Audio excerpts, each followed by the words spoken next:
All right. Good morning, everybody. Welcome to the December 18th, 2024 City Planning Commission meeting. We got less than a week before Santa visits, so I'm excited about that.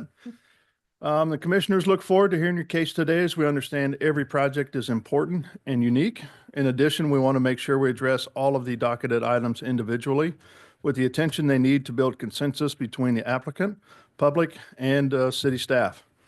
Our meeting will follow the advertised docket, and we will hear the cases in the order in which they are listed, beginning with the consent agenda items, followed by the regular docketed items. The commissioners believe we can reach consensus by being brief yet heard. Because our meeting is hybrid and recorded, we have time limits for the cases we hear, which is 5 minutes for staff presentations and 20 minutes for the applicant, plus any questions from the commissioners. When we move to public comment, I will call on those who are joining us in person first, followed by those who are joining us virtually. We do have a timer to keep our meeting on track and expect public comments to be no longer than 2 minutes when speaking as an individual, or up to 5 minutes when representing a community association or a larger group. In all instances, please be brief and limit repetitive comments. If you are joining us virtually, I highly ask and request that you be ready to go with your camera on and your screen name correctly displayed. So as we get started, I ask staff to provide us some additional ground rules and instructions as we conduct our meeting. So Sarah, take it away. Thank you. I'll describe the testimony procedures for today's hybrid meeting, beginning with those online. Online, we have two categories of people participating in the meeting: attendees and panelists. Right now, the only panelists are the commission members and city staff. If you are an applicant or a citizen who is interested in a case, please use the raise hand function when the case is called to let staff know that you should be promoted to a panelist position. When the promotion happens, you will need to accept the promotion. It may appear temporarily as if you have been disconnected, but don't panic, you will reconnect shortly. If you are joining us via the app on a smartphone or computer, please change your screen name to reflect your legal name. And understand that if you're calling in with a phone number, you can't adjust your screen name. It appears as your phone number, and you will not be able to use the raise hand function in Zoom. But if you're joining us with a telephone, you can raise your hand when the case is called by pressing star followed by the number 9. When you are promoted to panelist, you will be able to share your screen to display any exhibits. At the time of promotion, the chair would like for you to turn on your camera so that the commission can see you when it is your time to talk. Your microphone needs to always be on mute unless you are giving testimony at the appropriate time. As a reminder, the chat box is only for questions about the agenda, and the merits of each case should not be discussed in the chat box. For those who are here in person, please approach the microphone at the podium when it is appropriate to give testimony. You will need to have any exhibits ready on a jump drive and emailed them to your planner. If you are in person, there is no need for you to be on the Zoom meeting as well, and joining the meeting in both manners causes a lot of unnecessary feedback and audio disruptions. Those are all of our procedures. Okay, thank you. Just a note here, we've got 5 of us in person, and we have one commissioner joining us online, and then our 7th one is out at this time. So, okay, let's begin with our consent agenda item, please, or items. Our consent docket has one item, case CD CPC 2024-181, a request to approve a project plan in District 02 on about 2 acres generally located at 12800 Holmes to allow for the landscaping of private open space tracts. Staff recommends approval with conditions. Okay, any questions from the commissioners regarding docket item C1? Commissioner Lynch, anything? Just making sure she's there. Okay, with that, let's open it up for public testimony. If there's anybody out there that would like to speak regarding docket item C1, please come forward or raise your hand using the Zoom feature and you will be called upon. There are no hands raised online. Okay, so we'll go ahead and close public testimony then, and I'll take a motion, please. Chair Crowell, I move to approve the consent docket. Second. Motion and a second for approval of the consent agenda item. Margaret, can you take roll call on that motion, please? Arkin, Aye. Beasley, Aye. Crowell, Aye. Enders. Aye. Hassick. Aye. Lynch. Aye. All right, looks like the motion passes then. All right, with that, let's move on to our regular agenda docketed items, beginning with those that are looking to continue to a future date. The first item to be continued is number 2, case CD CPC 2024-166, a request to approve a de-annexation from the corporate limits of the city of Kansas City, Missouri to permit subsequent annexation by the city of Parkville, Missouri on about 80 acres generally located between Northwest 52nd Terrace on the south, Northwest 56th Street on the north, and the corporate limits of the city of Parkville on the west. We request continuance with fee to February 5th, 2025. Item number 3.1, case CD CPC 2024-141, a request to approve an area plan amendment to the KCIA area plan from mixed-use community to commercial/industrial on about 50 acres, generally located at the southeast corner of North Congress Avenue and Northwest Cookingham Drive. Case number 3.2, CD CPC 2024-144, a request to approve a rezoning from District AGR to M2-1 and B3-2 on about 50 acres generally located at the southeast corner of North Congress Avenue and Northwest Cookingham Drive. And 3.3, case CD CPC 2024-145, a request to approve a development plan also serving as a preliminary plat to allow construction of commercial and industrial buildings in proposed districts M2-1 and B3-2 on about 50 acres generally located at the southeast corner of North Congress Avenue and Northwest Cookingham Drive. We request continuance with fee to January 15th, 2025. Item number 6, CD SUP 2024-46, a request to approve a special use permit in District M1-5 to allow for a demolition, debris landfill, and general manufacturing on about 9 acres, generally located at 421 North Atlantic Street. We request continuance without fee to January 15th, 2025.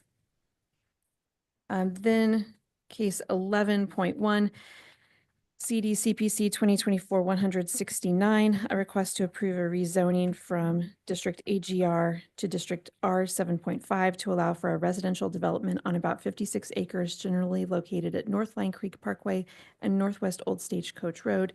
And 11.2, CD CPC 2024-164, a request to approve a residential development plan in proposed R7.5 district on about 56 acres generally located at North Line Creek Parkway and Northwest Old Stagecoach Road. Request continuance without fee to January 15th, 2025. Item 12.1, CD CPC 2024-135, a request to approve a rezoning from District UR to District DR-5 on about 1.83 acres.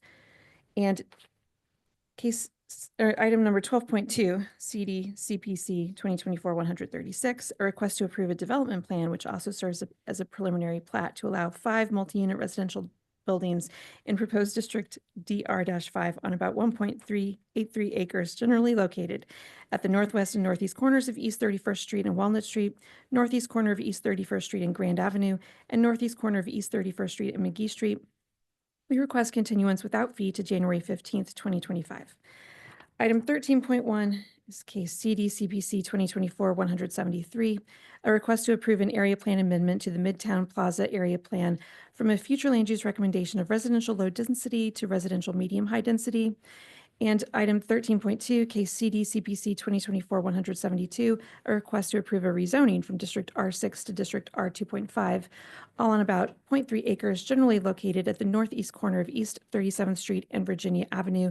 We request both of those items be dismissed. Item number 14, CD SUP 2023-44, a request to approve a special use permit to allow for gasoline and fuel sales in District B3-2 on about 2 acres, generally located at 400 feet north of the corner of Blue Ridge Boulevard and Old Santa Fe Road. We request continuance without fee to January 15th, 2025.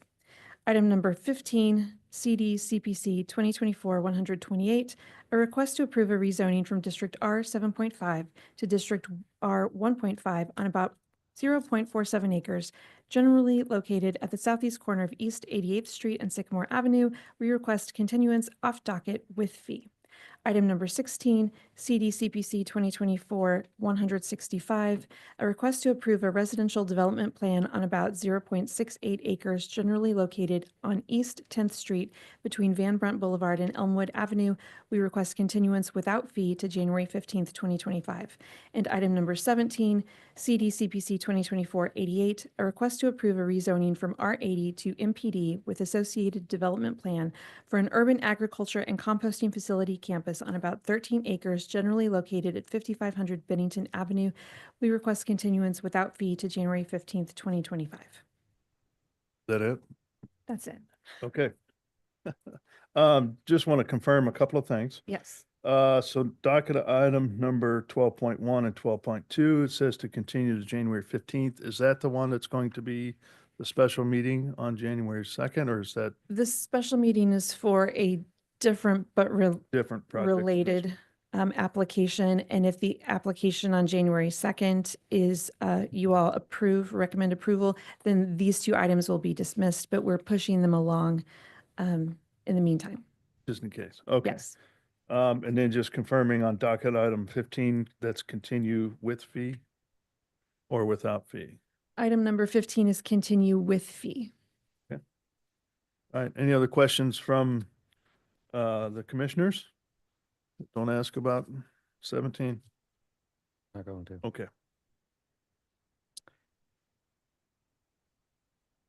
You have a question? Commissioner Arkin? Okay.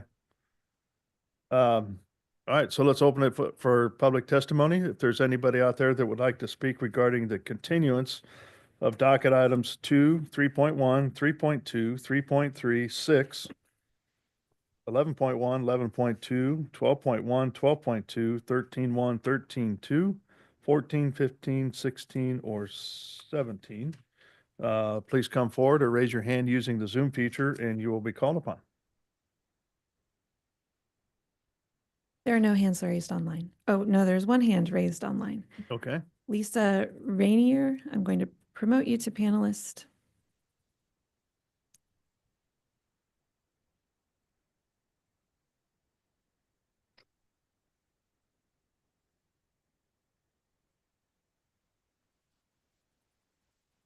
Lisa, you can turn on your camera and microphone in order to speak to the commission. Okay. Good morning. My name's Lisa Rainier. I live at 6901 Northwest Cookingham Drive, Kansas City, Missouri. Okay. I'm wanting to speak about docket item 3, I believe. It's the property at regarding Envision 7401 Northwest Cookingham Drive. Yes. My yes. And I think right now we are continuing that case to a future date. We're looking at to January 15th. I understand. Yeah, so I just want to talk about the continuance, not the merits of the case. All right. Well, I'll just make one comment if you don't mind, and you can either disregard or consider it as a merit of the case. I don't know. I'm just hopeful that the staff and the commissioners come out to the Northland to see where we live, the area that we live in. And I trust the commission will consider making homes if they do agree to rezone to homes. Can't think of the right terminology right now, but if you're going to consider rezoning to homes on the extra property that has been deemed agriculture, that they will look at the community and consider making larger plots of land for homes to be built on so that the community doesn't have to endure more traffic, more pollution and noise, trash, light, or change our safety and security any more than it will be. Okay. Yeah. I We'll talk appreciate your about that on consideration. January. Thank you. Thank you. Anybody else? Babir Sultan. Okay.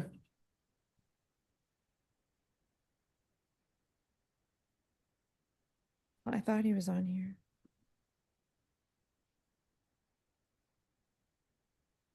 He raised his hand, but now I don't see him. Okay, Those were the only two hands raised online. all right, so we'll go ahead and close public testimony then on the continuance of those agenda items. And I'll take a motion, please.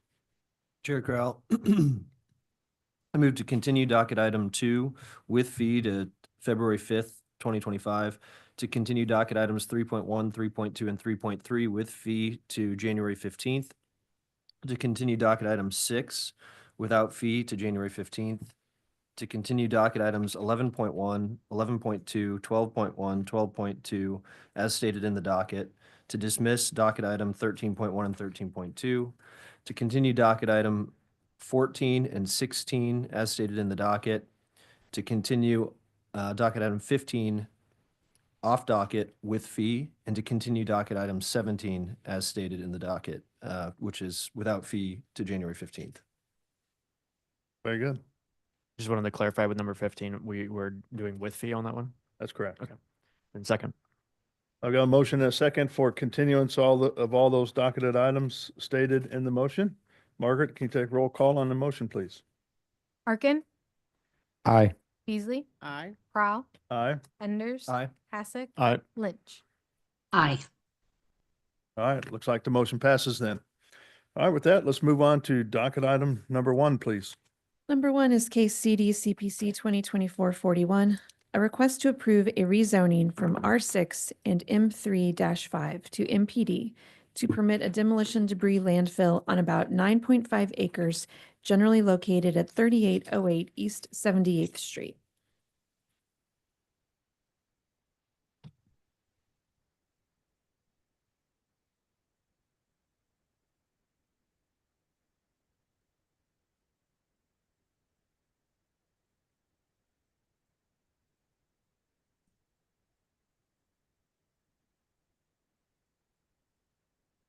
Yeah, if the applicant's available, come on up.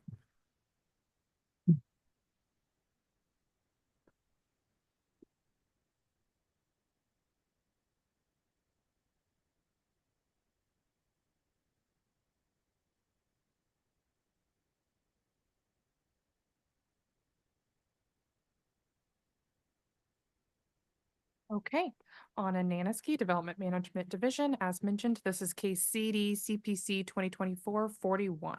And the applicant is seeking approval of a rezoning with an associated master planned development, a development plan, of course, to abate zoning violations and permit a demolition debris landfill to operate on the subject site. So the property is located in the eastern portion of Kansas City towards Swope Park and Raytown. And this is a close-up of the site. It is highlighted in yellow. And this is a further closer up look of the property.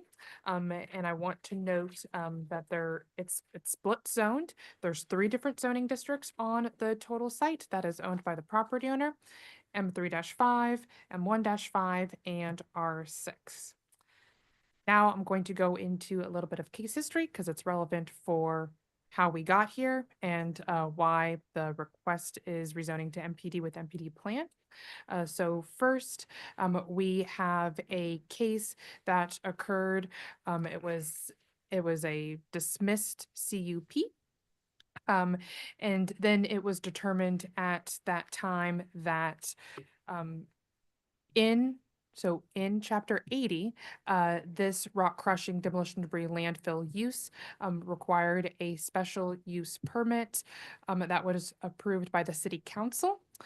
So this particular case was dismissed for them to pursue that route.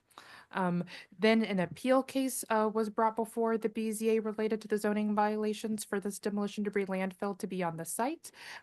That started in 2018, but it didn't conclude until 2021, 2022, which the BZA upheld the city staff's decision to issue those zoning violations. And then the applicant pursued a rezoning case, which would just have been a rezoning to a M district. But that case was continued off docket. And then we would like to acknowledge that there's also proceedings like at a higher level court related to the BZA's decision to uphold city staff's decision for the appeal cases. So this is some further site history. This is a aerial image of the property from 2006. And you can see there's most of the industrial activities on the M3 zoning portion of the property, with a little bit, scattered onto the R6 and the M15. Regardless, this type of use would have required that special use permit, even in the M3 zoning district. But in the R district is highlighted in pink. And you can see the site's further expansion of this use. This is a aerial image from 2016, as well as some photos of the investigation that occurred at that time. Again, further creep into the R6 and the M1-5 zoning district. And this is the aerial image in 2024. Again, very, very much expanded onto all aspects of the property. Now I'm going into some photos taken from our zoning and development code compliance staff. This is some storage on the site. We see tires, we see shipping containers, we see other types of equipment and materials, glass, piping, a basketball hoop, which I just now noticed. Some other images of the site where you can see the rock, the excavator, one of the buildings on the site. More diggers, moving of the rock material. More piles of large chunks of concrete, asphalt, rock. My assumption is, where they're storing the materials to prepare them for the crushing. More images of the site, rock. This one shows more tires, wrecked abandoned building, or excuse me, vehicles, some other equipment. Larger piles of rock. And again, the rock crushing machine. And this is another image of just a boat that is on the site. And I show all that to show the wide range of things that are being held on the site, to reiterate how this is in fact a demolition debris landfill.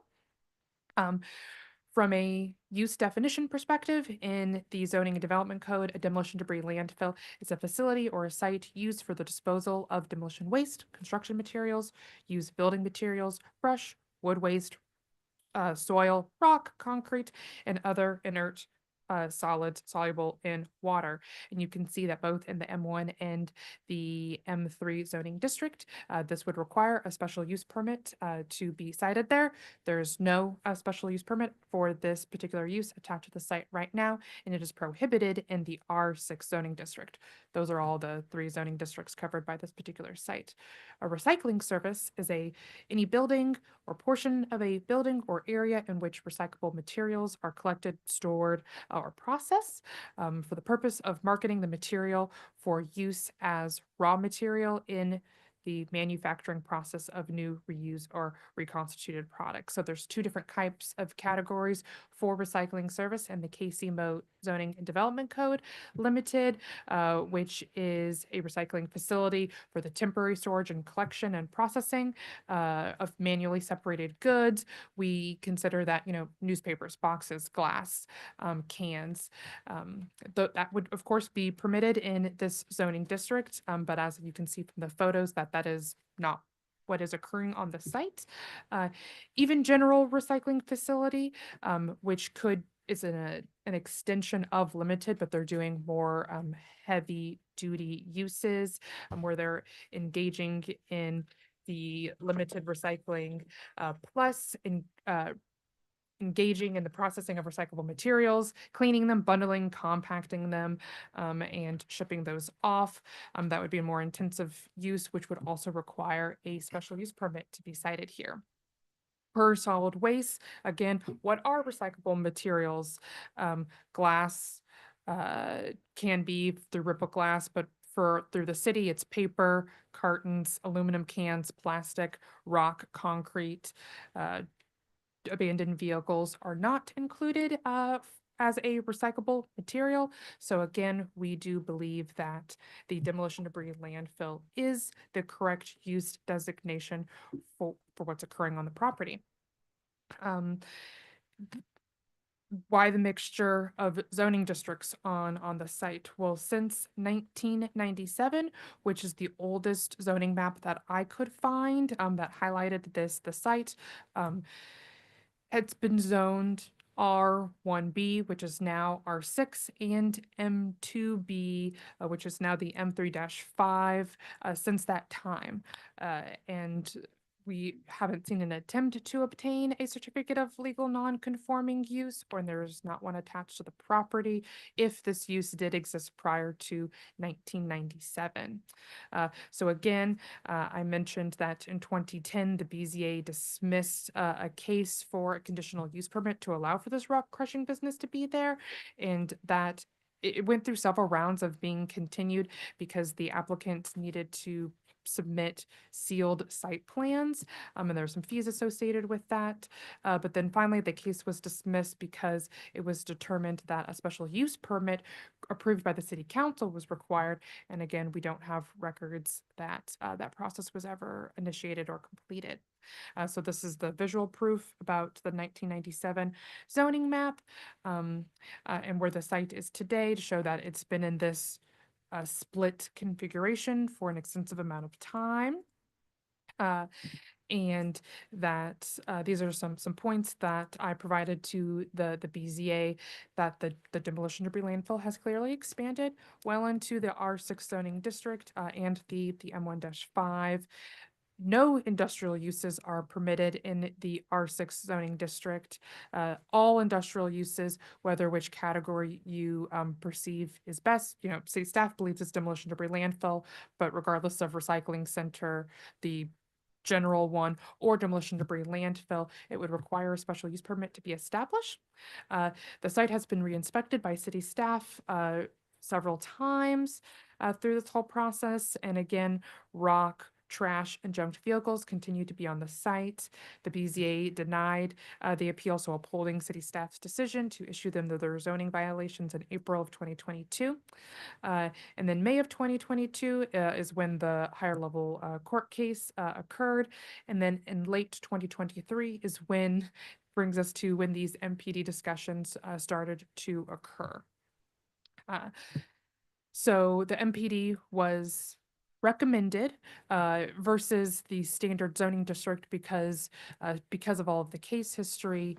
The MPD connects the site with a development plan that we can condition and monitor and issue continued zoning violations for this specific site and what they provided in the plan, which is why the path was recommended over the straight rezoning to M3, which would just, allow it, would not allow the plan.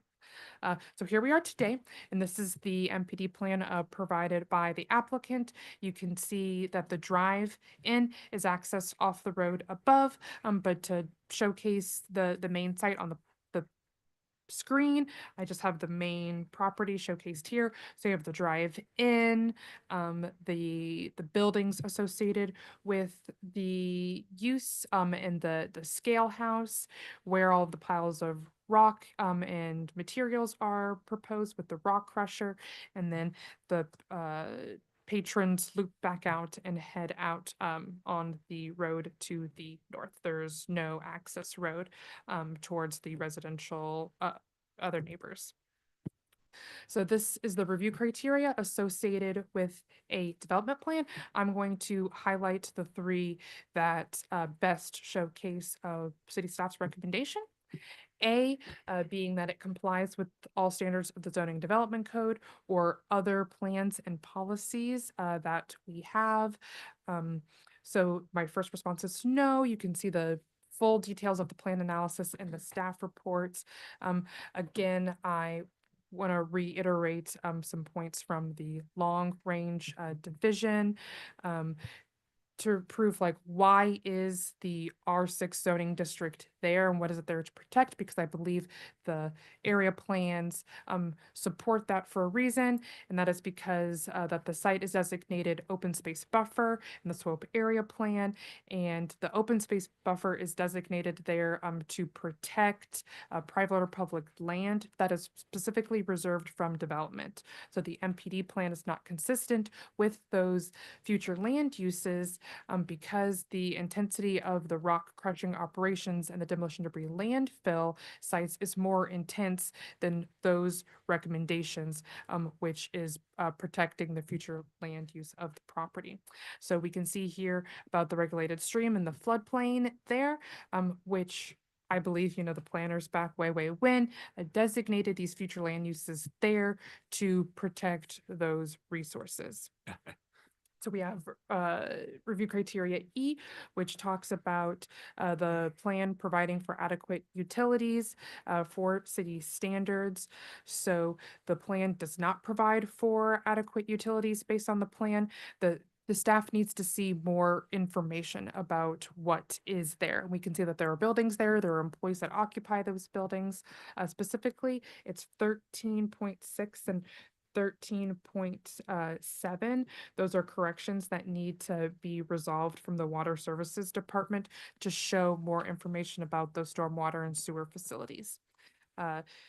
Additionally, there are public facilities. There's a sewer line that the Water Services Department believes has been severely damaged due to the rock crushing operation and the demolition debris dumping that has occurred on the site, without proper permits and has expanded onto those facilities, which needs to be addressed.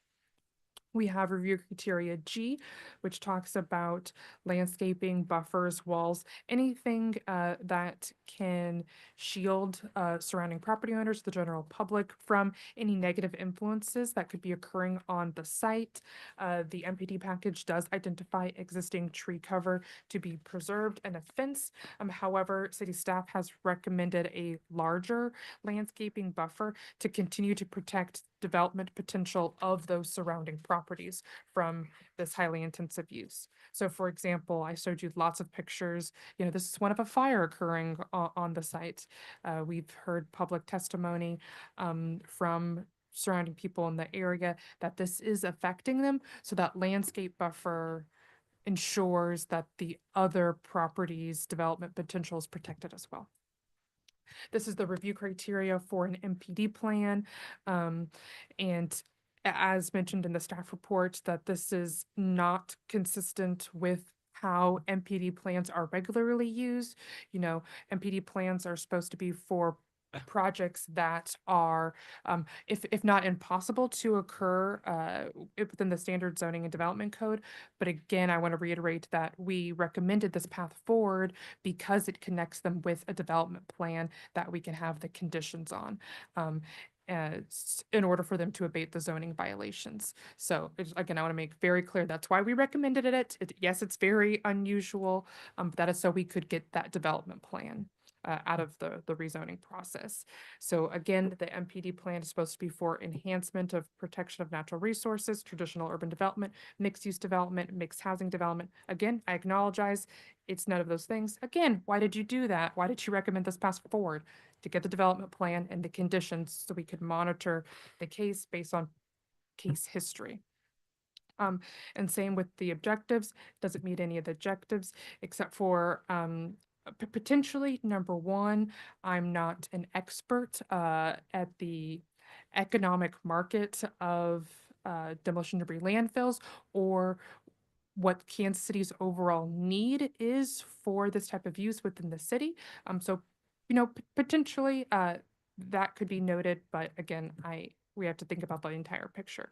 So for the reasons that we have several corrections that still need to be fixed prior to ordinance requests. And, the opinions of the Water Services Department, city staff is recommending denial.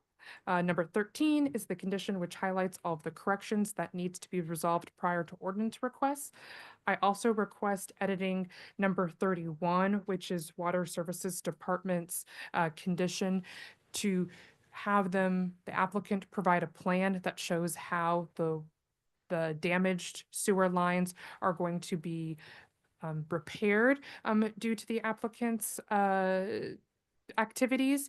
And the requirement of this plan, I believe, should be connected to the final MBD plan, which should be done within a year if this plan is adopted. So the language on the screen highlights those little language tweaks that would result in that. I will also note that when I created the staff report, all of the continuance pays were not paid, but as of right now, they are. The edit of number 31 would also result in the edit of number 20, which is planning staff's recommendation of the final MPD, which should be connected to a year, which we would want to see after a year of this being, if it is approved. That concludes my staff presentation. I'll be happy to answer any questions. Yeah, got it. I've got a laundry list, so whoever wants to start. Oh, I think I'm curious. It sounds like it's not a complete application. We don't have everything that should be before us for an MPD review. So why have we brought it to this Yeah. forward? That's one question. Second is the fees aren't paid. Why are we These bringing? are paid. The fees are paid now. Yes. Okay. So I'm just curious why, if there's a lot of stuff from 13 that need to be looked at, evaluated, and haven't been, it sounds to me like it should have been continued till we get all of that documentation in place. So we're not in this body negotiating out things that need to be done and prepared as part of the full application. As mentioned, this case, the issue of the zoning use on the property has been going on for an extensive amount of time. It's at a higher level of court. There is pressure to keep the ball rolling to reach a resolution. And this is where we're at. Sarah, can you add Sure, anything else? I can address that. So I'm handling the appeal. The property owner has appealed the BZA's decision.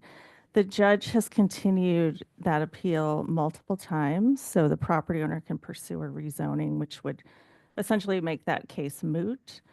The court has become frustrated with the length of time this has taken. So I suggest, and Frank, to be perfectly honest, the property owner's attorney had started complaining to the court, why isn't the city allowing me to have a hearing on this? So I said, you know what, let's docket the case. It's the property owner's burden to make his case, so we're giving him that opportunity. If he hasn't provided enough information for you to make a decision, that should weigh, that should be a factor in your decision. Yeah, I just don't want to get bogged down in, hey, we need to have this, we need to see these 7+ items in order for us to do an adequate review to build that consensus between staff and applicant. It's an incomplete application. A lot of other folks we've continued because they don't have a full application, and it seems like we have the same exact thing here. Well, Um, Mr. Chairman, may hold we address some of One these second, and I'm issues? not, as soon as I'm done, yes. So that's my first thought right off the bat, and it sounds like Commissioner Arkin has a lot of questions as well. I mean, some mine are in the same realm there. Also, you said that as of now, the fees were paid. But when you made the staff report, it was not, which at that point, we should just continue a case. I mean, there should be a deadline for when fees are paid, correct? Mr. Chairman, I'd like Oh, to hold on. address, I'd like to I'm address. talking- some I'll of let you these speak here in a things, second. please. We're talking to staff right now, okay? So This just give me a is- second. This is. Give me a the- second.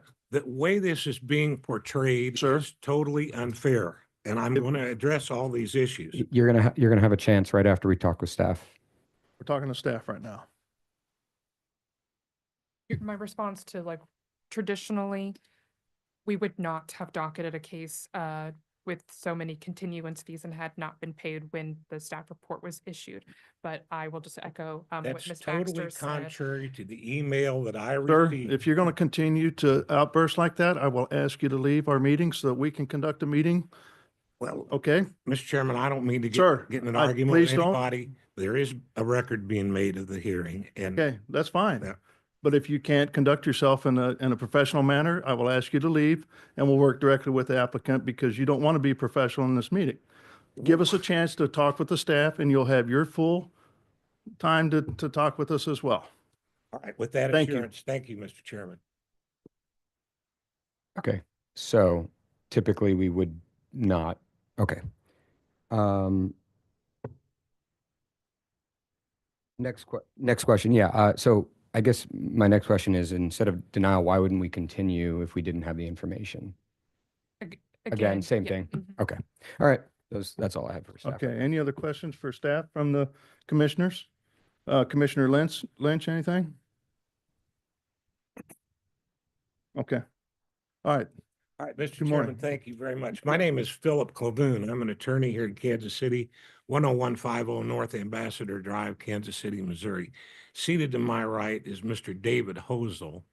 Mr. Hosel is an engineer with the very renowned firm Olson Engineers here in Kansas City. His father is the applicant, Mr. Frank Hosel. Frank is in the hospital right now and unable to be here, although he's fully authorized David and I to speak for him. Let me first address the issue of the continuance fees. I have an email. I didn't bring it with me. I didn't think something like that was going to be an issue from Ms. Nanowski that said, yes, there's some continuance fees. I said, yeah, we'll take care of that. The email says, there's no problem as long as the continuance fees are paid before the Plan Commission hearing date. That's what it says. So last Thursday, when we spoke and she did say that we would be able to have at least a hearing before the Plan Commission. I paid the fees last Thursday. The reason they weren't paid before was because Ms. Danowski told us, I have the email that said, as long as they're paid before the setting of the Plan Commission hearing, then that's acceptable. Now they want to make an issue of that. Okay. I think this is just exemplary. I'm not sure what it is. We don't want it to be that way. We want to see the property improved. We recognize there are some issues there. It needs to be cleaned up. But let me address that point. The reason it hasn't been cleaned up is because of this sewer issue. This started 5 years ago. I'm going to show you where the R6 zoning is just an absolute aberration. Everything around this area is zoned for manufacturing or industrial. This property is just to the west, okay, of the closed southeast landfill. All right. It's not one of the garden spots of Kansas City. It can be better than it is, and we want to make it that way. But let me just say that this R6 zoning is an aberration. There isn't any other zoning around, and if we can continue, and we'd appreciate it if we can address these things. What's in the staff comment, and we appreciate the staff having listed the things that are still extant.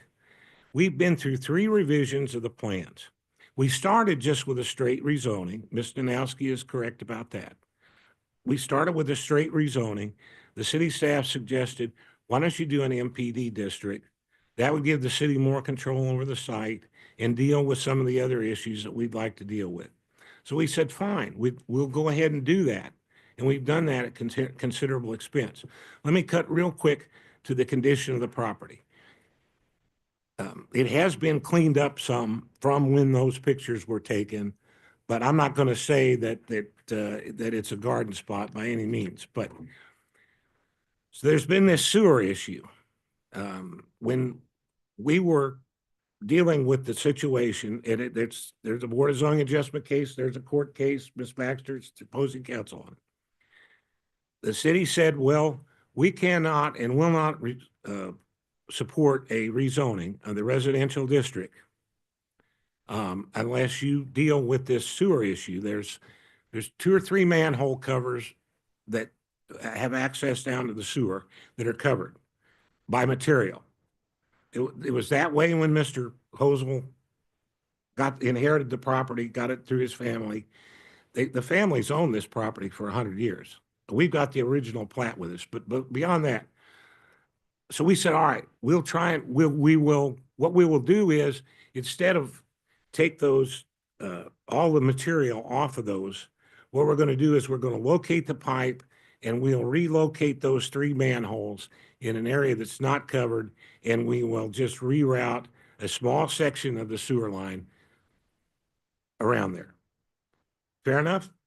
Should be easy? Well, it wasn't. It was one of the most arduous things that can be imagined.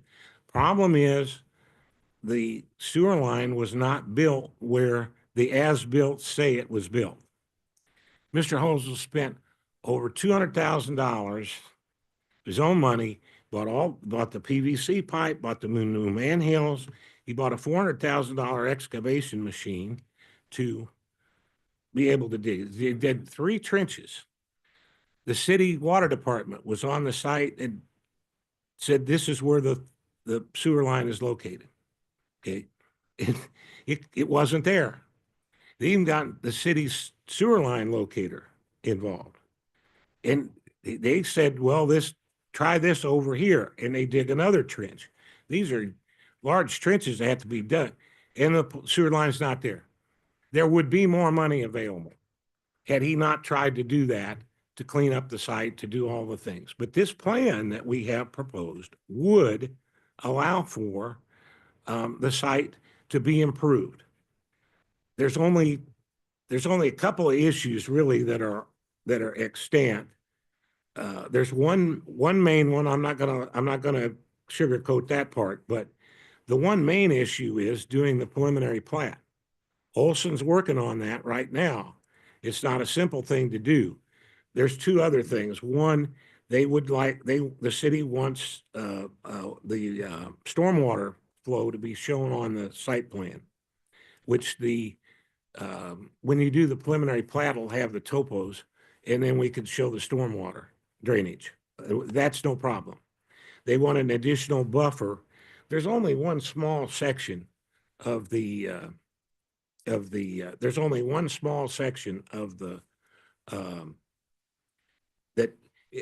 about 100 feet that adjoins a residential zoned area, but there's no houses there.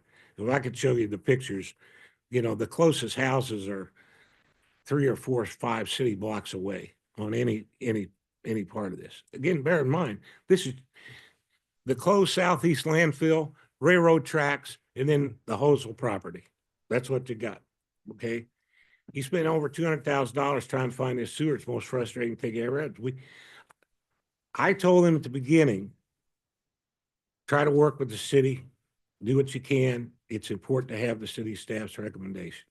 Right. And so that's where the money went. And that's why the site's in the condition it's in.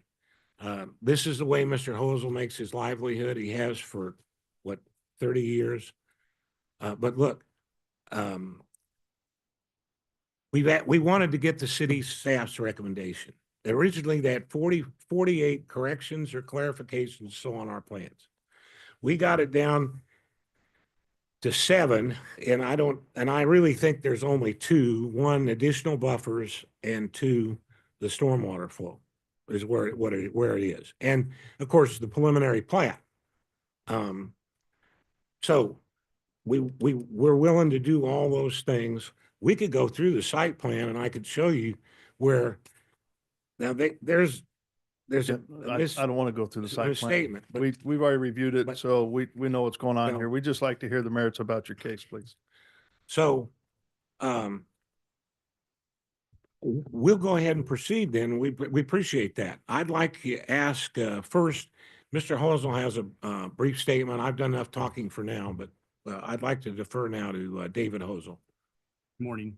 David Holzel, 11,000 East 49th Street. I'm the son of Frank Holzel, who petitioner, currently in the hospital. I'd like to briefly describe to you the situation on the property in question, the history over the last 115 years. I'll be brief as possible here. The property we're seeking to rezone through this process is 4.7 acres.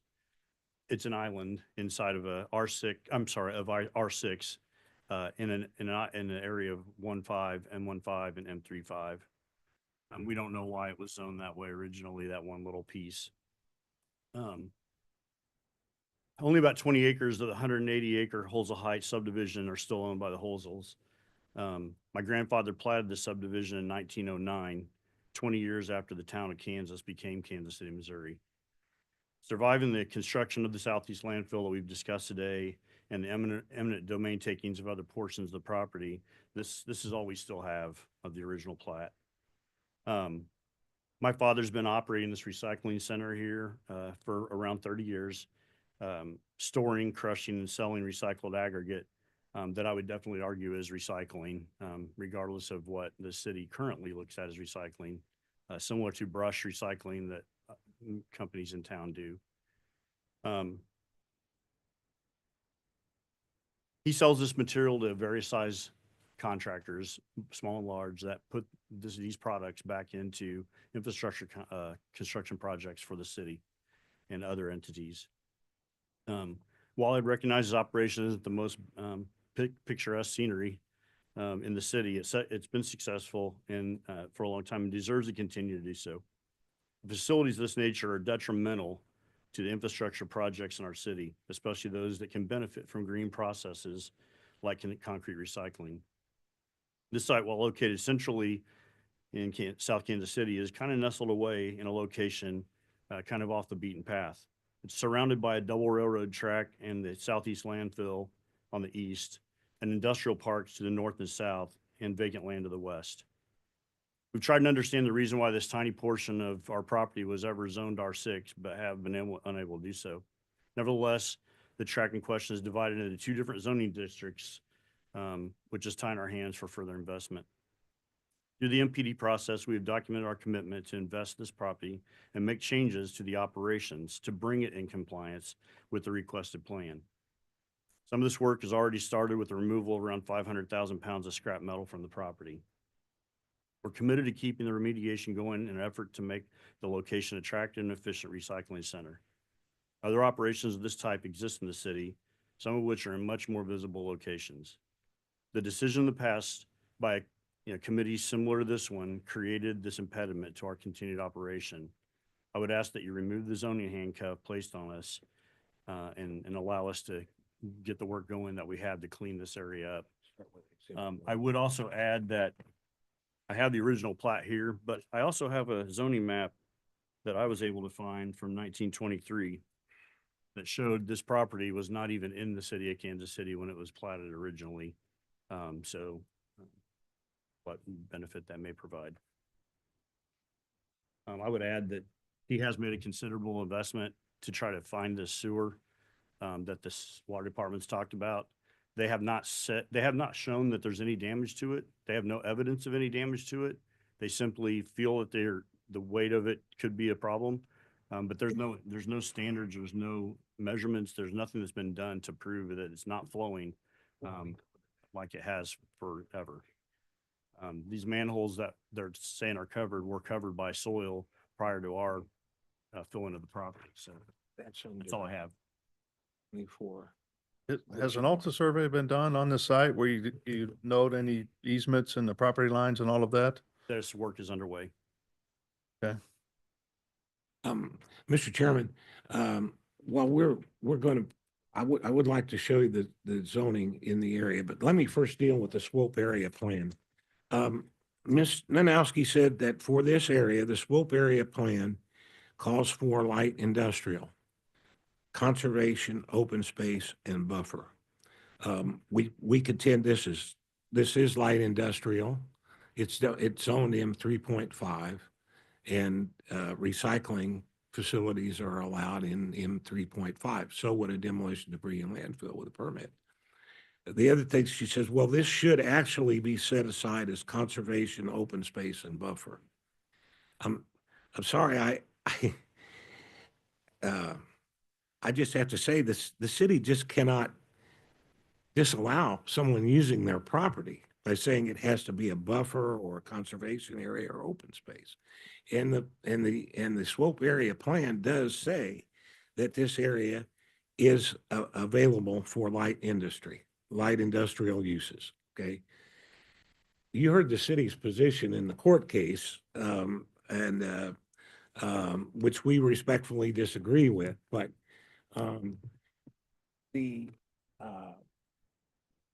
well, that's not the first page of the plan. No, but you said you wanted to show the zoning. This is the zoning map. But, well, we have the issue is in what the city has included, they've included property that is to the west of us, which is not in the area we request for the MPD district.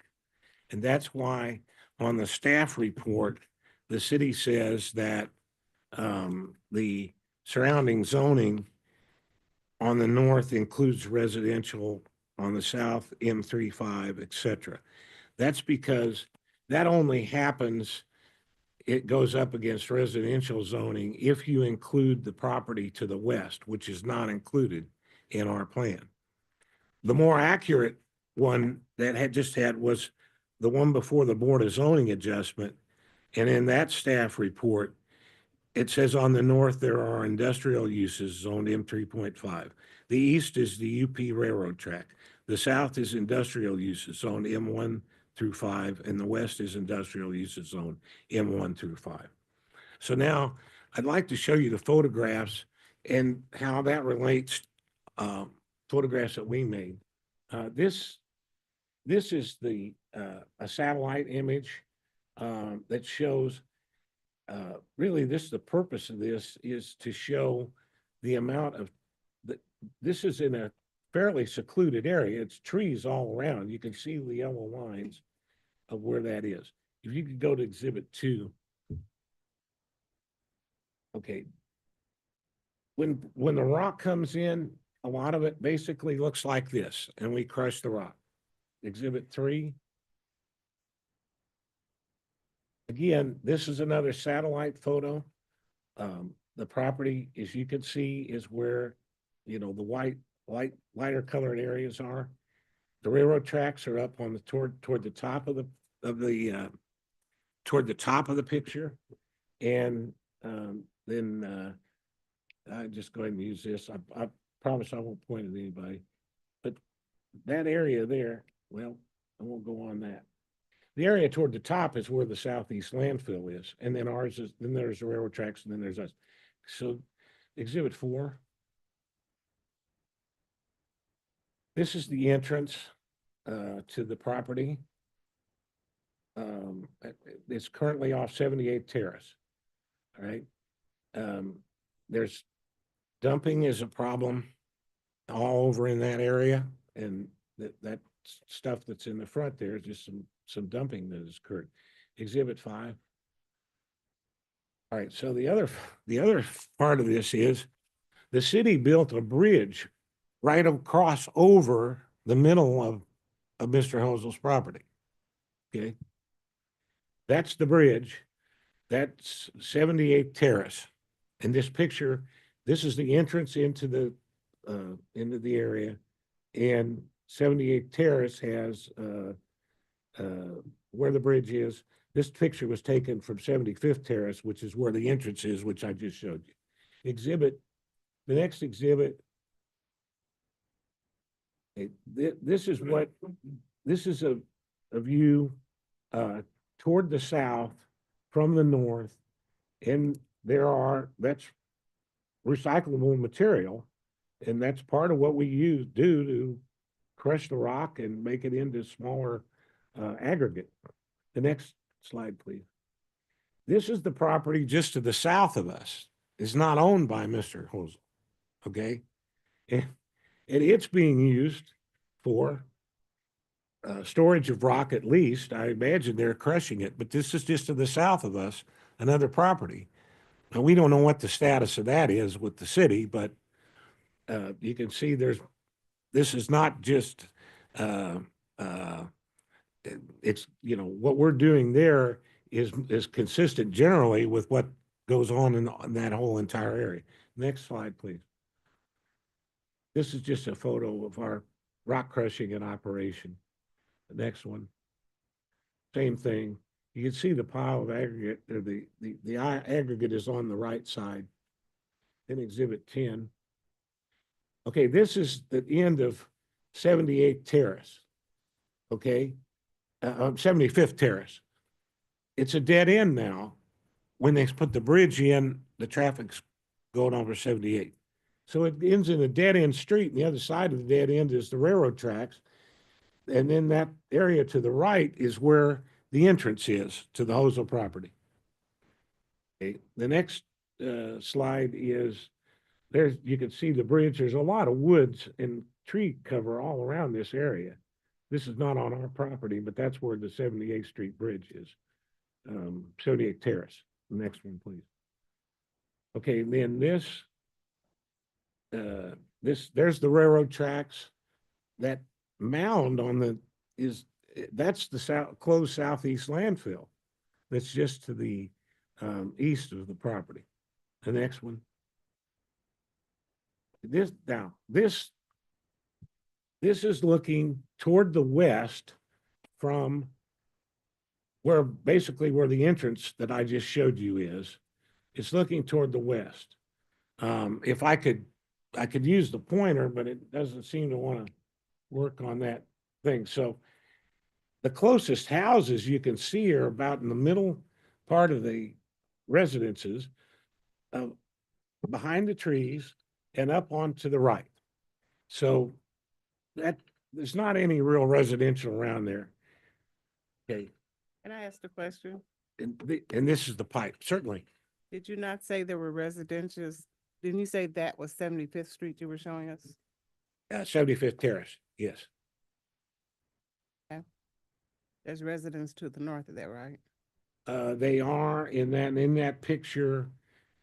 They would be well to the north on some other property. So there's the If you can see. there's the East Hills Village Apartments, correct, to the north, and then to the south you have 78th Street, correct? Yep. So kind of northwest you have, and southwest are apartments. The last photograph was the pipe, the PVC pipe that he has on site. That we asked for a meeting with the water department about 4 weeks ago, and we still haven't heard from them. Okay. So Yeah, if you summarize here real quick, that'd be great. my summary is, this really does qualify as a recycling service. I'm not going to go through the wording of it per se, but as far as the M zoning goes, it does say in Code Section 88-140-01, Kansas City's manufacturing zoning districts are primarily intended to accommodate manufacturing, warehousing, wholesale, and industrial uses. And just the last summary, we work with the 48 conditions or corrections. We've filed a response. We've agreed about just about everything. This will provide for city inspections. If we get this approved, it has to be renewed in 5 years. There's a guarantee that only rock and concrete material will go in. There's a reclamation. Once this is done, putting back 12 at least a foot of dirt over the entire subject, which we've agreed to. And this will, if we're allowed to continue the operations, it will provide funds to clean up the site.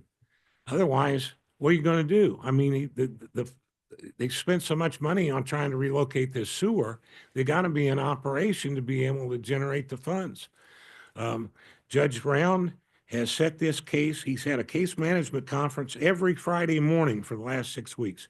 The last thing I'm going to say is what he said to Sarah Baxter was, he said, And Judge Round heard a full argument about the law and everything, and he has continued this case, so he doesn't have to rule.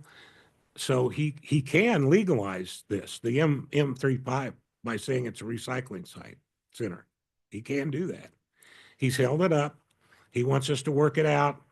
He's had this, the last thing he said to Ms. Baxter was on this, he said, would you ask the Plan Commission to approve this so that there can be improvement to it? Ask them to approve this so that we can get this matter concluded.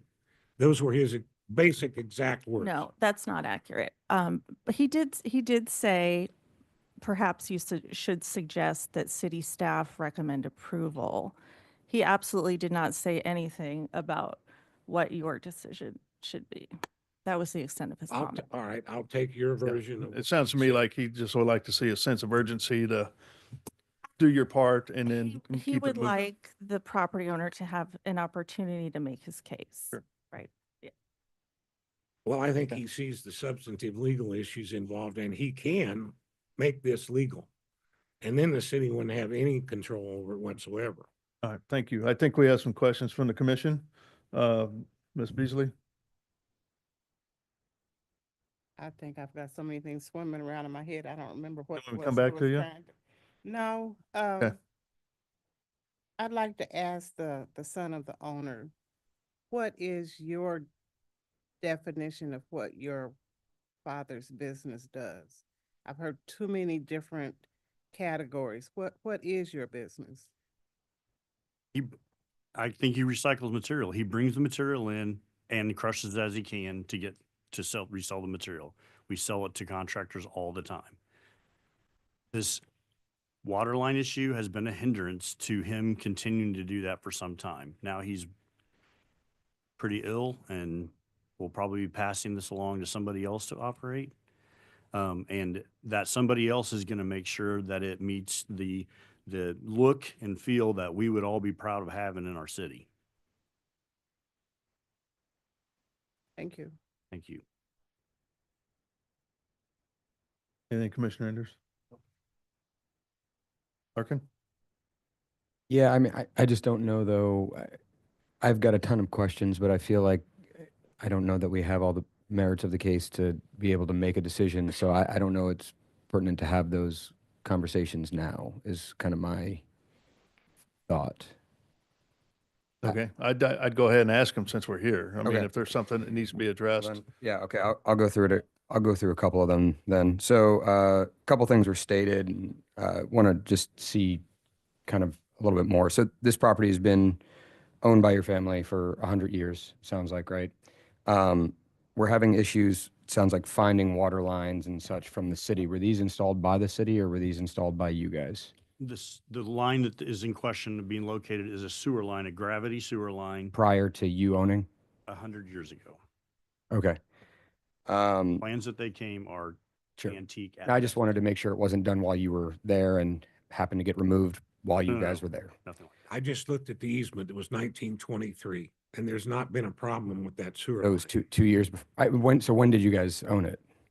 that. It was platted in 1909. And so you guys owned it when that sewer line was being redone? I don't know whether we owned it or not. It was platted then. We didn't necessarily own it per se. Okay. Second thing, you had mentioned that light industrial is okay for the Swope Park area. Rock crushing is heavy industrial per definition. So that wouldn't be. Well, I would take your word for that. Yeah, there are heavier industrial uses around. Of course, there are, And- but that's still considered, I mean, there's still a bottom line there. I'd have to look at the definition, Mr. Commissioner, but, Thirdly, when did this business start on the property to your knowledge? 30 years ago. Okay, and it was always rock crushing and all this kind of stuff. Yeah, it's not rock, it's concrete, it's recycled. It's all just recycled concrete, okay. And at what point was this brought up? Because it looks like in 2010, this was brought to your your father's attention that there was an issue, correct? If you say so, I have to agree with that because I don't have. Staff. evidence. Okay. I guess my question is, it's 2025 and we're just getting to some sort of resolution. What happened in those 15 years? Lots. And this water line's been an issue. There've been numerous issues. I'm not going to tell you that he didn't put anything off. I wouldn't do that to you. The fact is, we're here now. We have a plan in front of us now to execute, and we feel like we can execute that plan successfully and turn it around and fix whatever wrongs have been done in that amount of time. Gotcha. So one thing that I often see, or we see on this board, and something that I've kind of reiterated to everyone, every applicant kind of in a similar situation where there has been an extended period of time where something was supposed to be handled, a list of things that needed to get handled, and nothing gets done in a unreasonable amount of time. I question the validity of moving forward, and how that works and looks going forward. Obviously, there's some other outside legal issues that hopefully will keep moving forward, but those are just my concerns immediately. I do feel, like I said earlier, that there's some merits of the case that, and items that we need more information on. And I'm assuming that the judge was probably assuming that those things would be passed on to us for our review. So those are my general comments, which is, I understand staff's, request for, or suggestion for denial, and I understand why the judge probably doesn't want to see another continuance because he wants some sort of decision one way or the other. But I mean, if we really want to discuss this properly, I think there's more information needed. Aye. We'd be happy to provide and finish up the information. We feel it's just we felt it was very important to have the staff's recommendation. We did a lot of redrawing of the plans. We think we addressed about everything that was raised. They really, if we don't do this, there's not really any use for the property. And it's all going to sit there. But continuing operations will get the rock, the concrete out. We're willing to, if you want to wait, get more information, we'll just have to deal with the court on that. If there is a reasonable prospect that we can get the Plan Commission's recommendation. I'm not asking to bind you to anything. Obviously, we can't do that. But if we have a chance, we'd like to at least see if we got a chance. Okay, Commissioner, well, Betsy, do you have anything? Commissioner Lynch? I mean, I have a lot, but I really echo Sean's statements. I am curious if staff were to recommend approval, I am curious what conditions would be placed on the approval process. And that's probably an hour-long conversation all on its own. Well, I mean, I think part of that is the conditions that are stated, but with 13. with some of the additional, but there's a lot of gray area in there as well because there's missing information. Agree. If commissioners don't have any other questions for the applicant, I'll go ahead and weigh in. Is that all right, Chair? No, I think we need to go through public testimony first. That's a good idea. Okay, so with that, let's go to public testimony. If there's anybody out there that would like to speak regarding docket item number 1, please come forward or raise your hand using the Zoom feature and you will be called upon. Please come forward. Someone in the back. In person. Yes, We have at least one hand raised online. Yep. at least one. Please come up to the podium there, right over there. And then state your name and address for the record. William Ozel, 8415 East 116. I own the property adjacent to the south, directly connected to this property, and I don't see where there's going to be any problem. It needs to be all zoned together. It's kind of sitting up there on an island by itself with residential zoning. Okay, thank you. You know, Anybody else? The chambers here? Well, I guess it's not the chambers.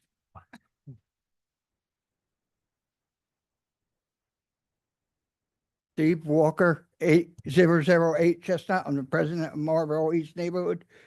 The concerns that I have, and I think I addressed it to the attorney and Mr. Holzman, that this construction debris has been going on, landfill has been going on a while. And the concerns that we've seen, out of where our neighborhood is connected is fire protection. There's only one hydrant on 78th and one hydrant on 75th. That's a big thing. If something happens that underground happens to catch fire, the fire department will be hauling water in there forever. So what I would recommend for this to go through, and I had talked to him about it, is to talk to the water department to get some fire hydrants put in the property so they have adequate fire protection. Okay, thank you. I see that as a condition with the project number 17. So anybody else? Okay, those online? Marlboro Community Coalition. Okay. Hello, my name is Diane Hirschberger. I'm the executive director of the Marlboro Coalition. I live in that Marlboro area for 28 years. So this is within the Marlboro Coalition area. And we have, although it seems tucked away to people who do not live in our area, it is just one of many eyesores and problems, environmental problems in our area. I share the concerns that a couple of the commissioners mentioned, which is this has gone on, at least since I am aware, since 2010, problem areas. And it's not about the zoning. The zoning is a leverage to get compliance. And that zoning, there's not been compliance up to this point. The problem is operations, and there has not been a commitment to operations. And I really don't know how the city permitting process can be assured that there's going to be compliance now when there hasn't been compliance all of these years. I would just point out in addition that two things. One is that the operations and saying that houses are so far away. I can tell you, many of those houses are things that none of us listening here would want to live in, but people do live there. And we need to respect that and think that that's no big deal, because we know that there would be a big deal if those houses were a different size or condition and ownership. And so I point out that the EPA has this particular area listed in their most recent climate and environmental justice risk area as a number 4 out of 6. And that is based on the economic vulnerability and the risks of different factors in general to having facilities like this concentrated in areas where the median income is extremely low. In this area of housing, that is the buffer between Prospect and the facility, the median income is probably in the mid-20s, maybe 29,000 a year. And so I know that people would view this differently if it were in a median income, which is, 60,000 or whatever the average for the city is. So at this point, the coalition recommends denial, feeling that there's a threat almost, that if we are the strong option, that if the city does not approve this, that it will just sit there and it'll be worse. It's a catch-22. So show the improvement now. Don't wait for all of this stuff. Start working on it now. And I understand the numbers of thousands of dollars that people have said they've spent, but they've also made money from this. And I guess that's our main concerns, is the impact on the general area, continuing to be a a dumping ground, a blighted area. And also, no one has mentioned this, but I periodically go back and kind of check in on the edges of 78th Street and 78th Terrace. And the heavy truck traffic it's not like one block and you're on to Prospect or onto 75th Street. That's doing damage to residential streets that are not obviously designed to have that load of equipment on it. So that would be my comments. Thank you. All right, thank you. Anybody else? There are no other hands raised online. Okay, so we'll go ahead and close public testimony then. You're able to respond if you like to those that from the public? Yeah, I would like to respond to the comment about 78th Street. I mean, we don't have access to our property from 78th Street. So if there's truck traffic on there, it's not related to our operations. Our operations are coming in through a commercial route off of 71 Highway to 75th Street directly to our site. So there is a dirt road just to the southwest, at least appears to be a dirt road, that I would assume is getting used, or is it not? It's not getting used. It's blocked off completely. We've had people come in and out of there trying to make a path to come steal from us. Quite honest. Hmm. And we've mitigated that situation to the degree that we can as landowners. Gotcha. There is an assurance that in the plan is proposed only concrete and with rebar and concrete can be brought on to recycle. It would not allow for wood or anything else. And we do want to clean the site up. And Miss Baxter looked kind of askance at me when I said, well, if we got a chance, if we can get the final information in, the judge there's another case conference on January 9. So my question to, they're working on having the preliminary plat, I think will resolve many, if not all, of those issues as far as what's still left on the 7 numbered. If I could just ask Mr. Hose, when can they have that done? We can aim for the 9th. I mean, there's no way. Insurance. Well, to be able to do that, we would, well, I understand. So I'll just have to deal with, what I was thinking was if they could get that done and then there'll be another plan commission meeting possibly between now and January 9. But there would not be, so it doesn't make any difference anyway. So we'll just have to deal with that. All along this process with the water department, with the city staff, everything else, we said we're going to address what you're doing. We dug 3 trenches.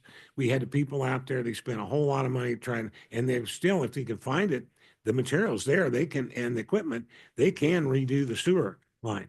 Bear in mind, it's not having any problem. If we have a chance, if we have more time and we can address these final issues, that's the route we would like to go. From our perspective. Through all this, it raised a couple more questions. So you closed the road off to East 78th Street. I mean, that is a public roadway. Negative. What do you mean negative? We have not closed a public roadway. The only roadway that we use to access our property is 75th Terrace, dead-ended now. But you said you barricaded 78th Street. 78th, we barricaded the dirt path that he was discussing And to that's- get to 78th Street. It's a platted public roadway through there. We did not close a public roadway. And if I Well, misunderstood your question, your question partial- was the dirt path, correct? Yeah, well, there's 2 dirt paths. So that's what I was trying. There's one that goes north-south, and then one, it's actually 78th Street that continues. We have not done anything to 78th Street, Well, sir. I'm looking at a stop sign. I'm seeing a stop sign with pillars right there on in the road with a number saying access on the other side, but that's blocking off a section of 78th. No one from the Holzel Group put that gate there or put the sign there. That's the barricade that The you're, properties on the south side of 78th Street that have blocked that off. so your number isn't, or the number for the property isn't 816-606-8941? No. Call that guy. I'm just going to look at the business number on Google. think I can tell you his name if you want to tell you that. Yeah, the thing is sitting right next to 3601. Yep. Whatever the address that is. So 3601 would be on the south side of the street. Correct. That's all storage, truck and trailer. Yes. Okay. So So that we did just- not, we did not have anything to do with that barricade whatsoever. Yeah, there's one right there just beyond their driveway. Okay. So I was just curious how the property to the east of there actually access their side. Do they come down through yours to get down there? So that They site have right. in the that's- past. Can you share that? The Google. Yeah. Mhm. Yeah, what you have there on the parcel viewer? Yeah, because there's no way for them to get down there. Uh-huh. Yeah, it's still not being shared. And this is what you wanted to see, right? That too. Oh. But the parcel viewer that you had up. Because of that barricade that still can be seen now, online. That stops at the property. So I'm just curious, no, it's further west than that. The next, it's over I believe it's It- by at that tree. driveway. See, that's what I'm, yeah, it stops right Oh. before that north-south vertical road to yours. Yeah, so I'm wondering how the people to the south of you have access to their side. So I with that. believe it's all owned by one party. Yeah. And they've tried to stop the So they crime just that have goes the on one by drive putting a and gate access across there. through Yeah. there. Okay. The path I was talking to, sir, earlier when you talked, was coming towards 78th Street that they had cut in there and tried to go through and get to their stuff. Okay. Next question's for staff. What is the limits of what's being put together in the MPD? Is that the piece even with the tail that goes clear up to 75th? Yeah, the property owner owns all the way over to this side. You can see the two yellow highlights, and Yeah. you can see the activities occurring on the site. And here is the R2.5. Here's an adjacent M15 that is not owned by the subject property owner. So that is why my images loop in, and of course it's frozen now. And there we go. Everything that is from here to the railroad, because that is what the subject. Well, property there's owner even the owns. piece that parallels the railroad and goes up to 75th. Correct, because this is their. That will be access. part of the MPD as well? That is correct. Okay. And that is zone M35. And a demolition debris landfill still requires a special use permit in the M3-5 zoning district. And a general recycling service. Okay. That's an issue in the case, but everything else the same, we'll meet those requirements. So what difference does it make? What do you call it? Whatever they. There's a lot of difference. So, okay, Commissioner Enders, at this time, we're going to kind of stop on testimony, just speak amongst the commission. And then kind of go from there. Yeah, Commissioner? I'll be supporting the staff's decision in recommending denial. I think it's as clear, or it's as clear a decision for me as any that we've had. The site, the current state of the site is not one in which I have any interest in providing extra accommodation to remediate things that should have been remediated a long time ago. And while I'm sympathetic to putting in additional costs to locate a sewer line, that type of thing is the cost of doing business, and people deal with it all day, every day. And if that process started 5 years ago, that was 10 years too late. So there are a dozen issues why this is super clear for me, but I'll be supporting staff's decision for denial. I guess I'll go, I don't, agree with that one. I'm on the other side. This is something that's been there for a long time. It's in an isolated area really that's, away from residents, other businesses and that kind of thing. I just think it's just not been permitted or addressed like it should have been at the beginning.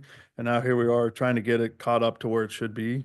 I do favor the continuance to make sure that we get the right documents in place and submitted where they spend the time to outline what is going to be in the MPD, everything that's listed in really 13.7 of the conditions, that they get that prepared and back to city staff. so that this can move forward. I mean, my opinion, we can't move it forward to council until we have all those documents in place.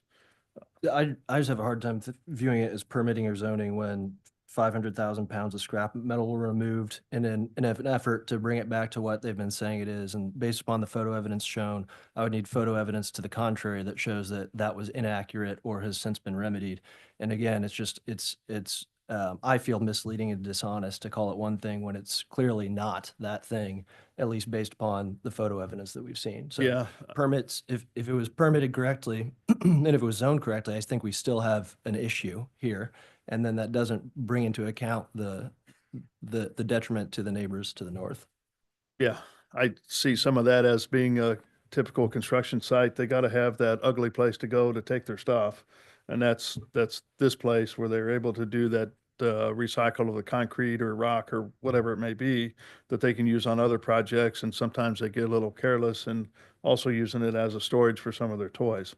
They kind of start collecting on the side. It's just to get away from the actual neighborhood. And Yep. and you're right, that doesn't need to occur and needs to go somewhere else that is permitted for that. And the right demolition debris should be brought here and the other demolition debris taken where it should be.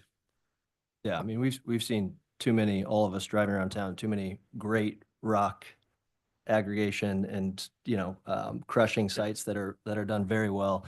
To me, the amount, just looking at Google Maps, the amount of additional storage at this location shows that it's not laziness, it's intent. It's using it in a way that is not how it's supposed to be used. And so I don't think this was accessory to the primary use. I think it was part of the primary use. Yeah, and that's why it wasn't permitted before, but now hopefully it will be, and that way it can be monitored. And part of the reason why there's a 5-year timeframe on this. Yeah, totally fair. I mean, permitting it correct, having it being properly permitted does not prevent the owner from using the site the way they're saying it's used and the way that it's supposed to be used. Like you don't need a piece of paper to not store things there that shouldn't be stored there. So quick question for staff. Are there outstanding violations that have been paid, or they've been paid, or are they just outstanding waiting for this proceeding? Well, I guess clarity. So the zoning violation for it being used as a demolition debris landfill was upheld by the BZA, but then, the issue arose to a higher court that would prevent future violations to be issued from the site. Correct. There are two zoning violations currently pending. One operating the rock crushing permit without the rock crushing business without a special use permit, and then the operation of a demolition debris landfill on an R6 zone district. Both of those are currently being stayed due to the appellate situation that's going on. Upon a determination and disposition, if it is ruled in favor of the city, summonses will be issued for those violations. You mind stating your name and address for the record, please? I'm sorry, James Duddy, City of Kansas City, Missouri Development Compliance. Thank you. And those violations have been set in place since 2010? Since 2016. I previously stated this already. I kind of am sitting in between the chair and Commissioner Enders. In regards to kind of what I said, I don't have a lot of sympathy for projects that have taken a very long time and nothing has been done. We've seen this multiple times, and I've had the same stance on this pretty much on every case. So I do agree with Commissioner Enders on that, but I do also see the use of this property, if it is converted properly, as a positive location for that. But I'm still on the fence just because every time I look at that Google view, I see it. Some of this is not even just construction debris. It's just like random people are bringing over trucks and boats and things like that, and that's negligence in my opinion. So I don't know. I kind of want to hear what the rest of the commissioners say on this topic, on this case. That's I don't have much much else to add aside from I'm probably leaning more towards the thoughts from Commissioner Enders. So Beasley. My concern is sense of urgency. I'm hearing regardless of which way we go, how will the applicant meet those requirements? And right now I'm hearing there's a battle not only with city staff, I'm hearing there's a battle with court.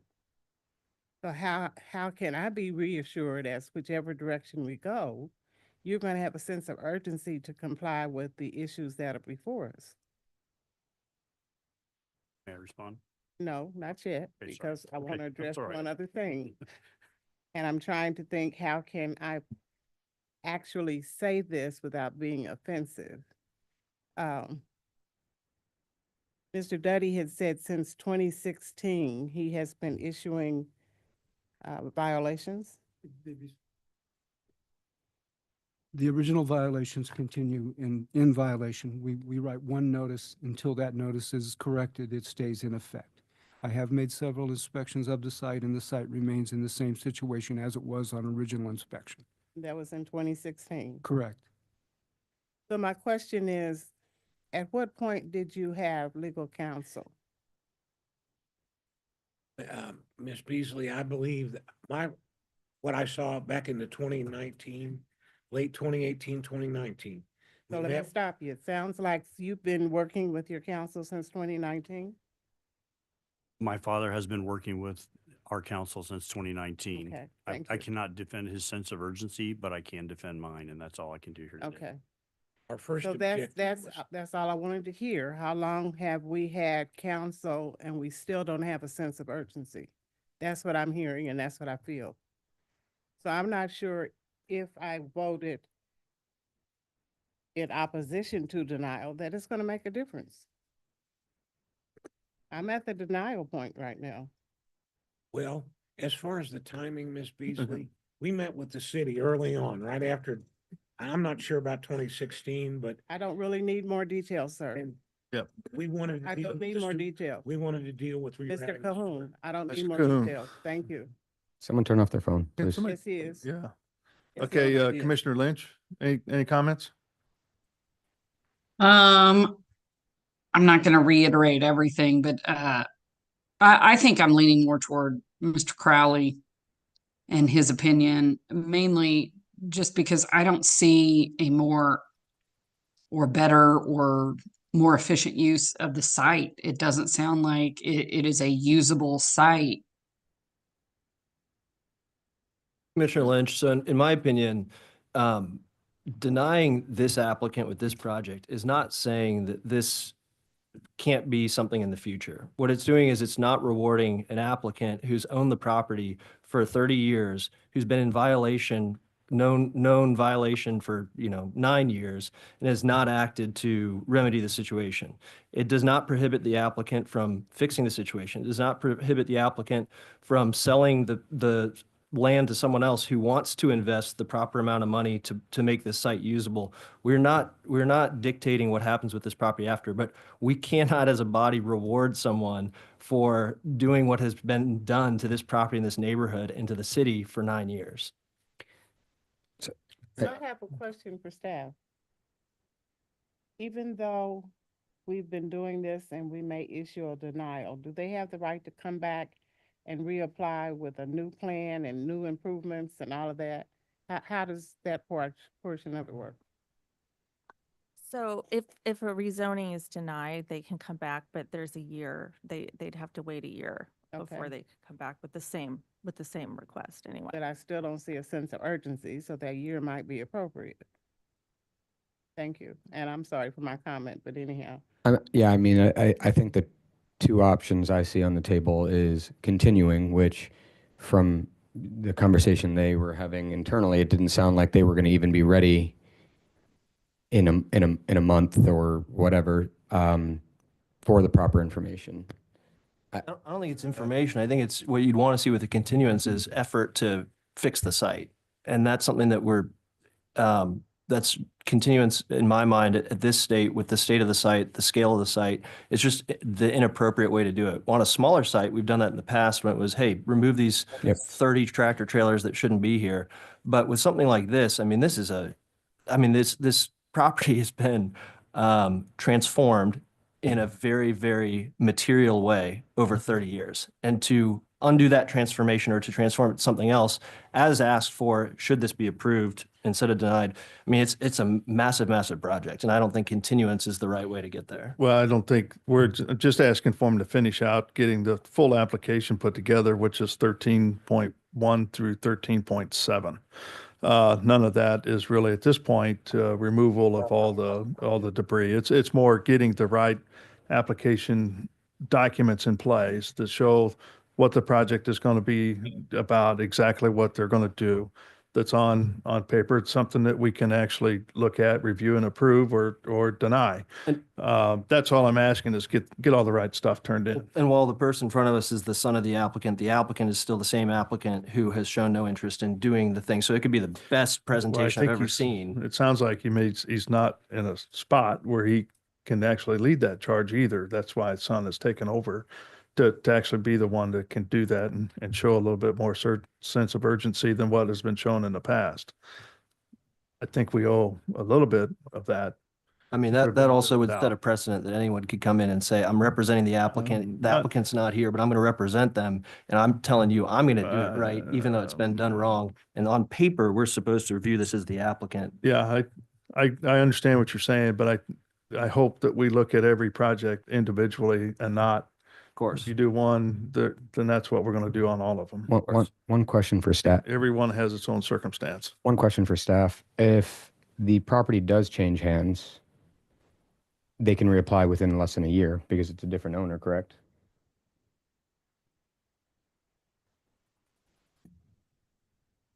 I'll look at what the code exact section. It's written in a specific way where it's like a similar request cannot be reapplied. Yeah. So we spent an hour and 45 minutes on the case and we still got several to go. So I'd like to get to some resolution here. So one clarification on your stand. Is there a time frame tied to that as well? Well, I think, our next meeting is going to be, we don't have the one on the 1st. The next one's January 15th. I think what's being shown here, I know the holidays are kind of a challenge here. So if it's not January 15th, then I would suggest then the February 5th. That. Just one question to the applicant. Are you the one handling the civil portion of this project? So since you've been focusing on that work. Yes. And how long has that been? 3 months.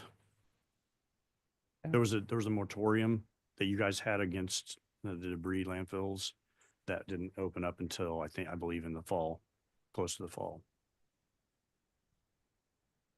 And you're dedicated to get this resolved properly? Absolutely, but I do need time to get the submissions made, right? I mean, like the early January date was just being possible with the holidays.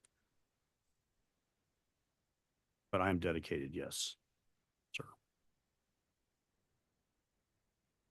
Okay, I'm going to go ahead and make a motion that we continue docket item number 1 to February 5th, understanding that the applicant's going to work on and have submitted items listed in condition 13, 1 through 7, submitted to the city in sufficient amount of time that they can review before our next meeting, for that meeting.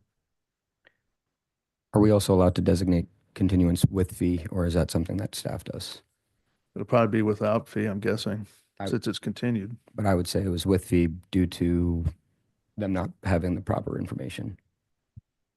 I'm looking at staff, what they want to do. You can require that.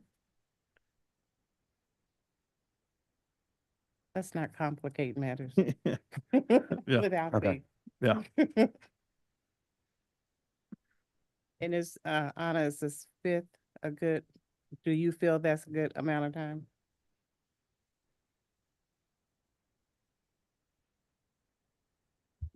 We can go to the next one. Yeah.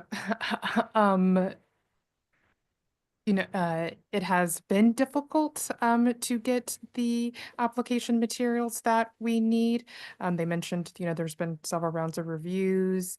That these corrections have been attached to the case since the first round of reviews, which would have been around, I'm locked out of my account right now because I'm not upstairs at my phone, but it's been since like September that those original corrections were placed on the property. So objectively is, February 5th, okay? Yes, but, little hesitation that that will be enough time for this particular applicant. So, Mr. Chairman, if I might, since we've been told that the father is ill, do you feel that the 5th is ample enough time for you to work with what you've got to do, knowing you've got those other family issues? It's a lot. I'd Okay, like so, to suggest we take it out to the second one in February. Okay, in the motion, then it'd be continued to February 19th, 2025. I'll second. Okay, I've got a motion and a second for continuance of docket item number 1 with the understanding to complete the items required by the city staff, which are listed in 13.1 through 7, and continue to the February 19th, 2025 meeting. Margaret, can you take roll call on that motion, please? Arkin, Aye. Beasley, Aye. Crowell, Aye. Enders, No. Hasek, Nay. Lynch. Aye. Okay, it looks like that motion passes 4-2. Thank you. Thank you. Thank you, Mr. Chairman, for the hearing. We greatly appreciate your all's time. Thank you. All right, everybody okay? Commissioner Lynch, you okay? I gotta fill up my coffee, I Yeah, know I gotta that. get coffee. So, Yeah, I need to use the restroom. so Too need, much information. it's 10:50 right now, so let's come back at 11 o'clock. So do you think we'll be done by noon? I need to leave no later than 12:20.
flowers, but he has another event that day for like.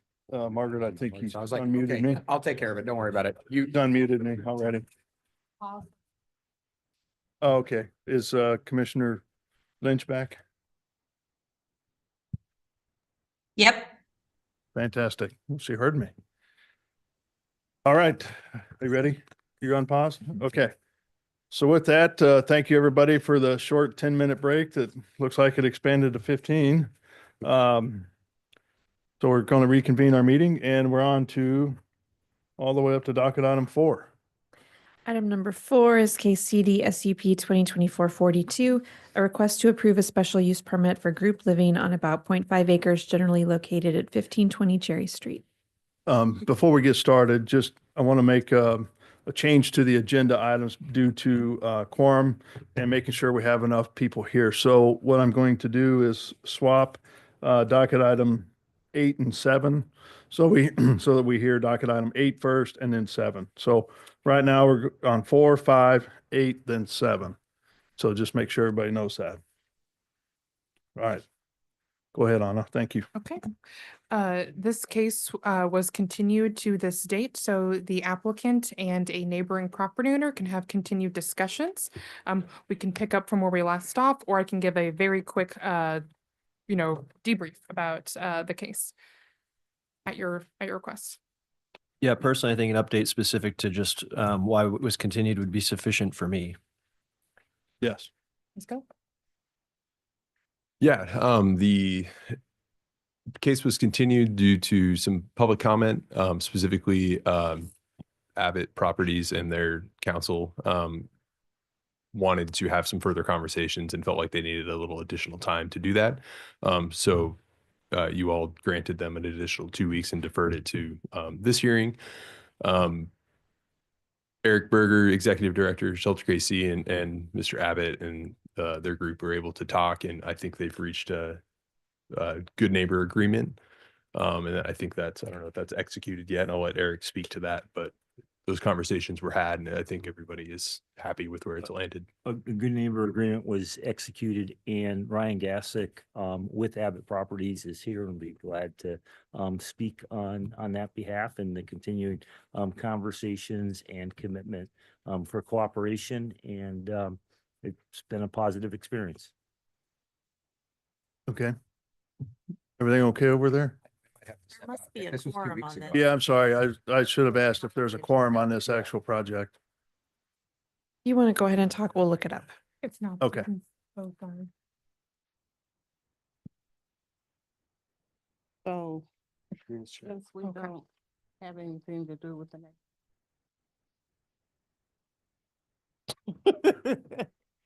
My comment is, since we really don't have any input to your neighborhood agreement, as long as both parties agreed, I don't feel we really need to hear it. I'm just glad to hear that it did take place. Okay. Any other questions for the applicant on this or city staff? I know it was a short presentation there. Commissioner Lynch, anything? I can't see you, by the way, so you have to speak to me. Sorry. No, I don't have anything additional. Okay, thank you. The quorum on this case would be Beasley, Crowell, Enders, Hosick, and Lynch.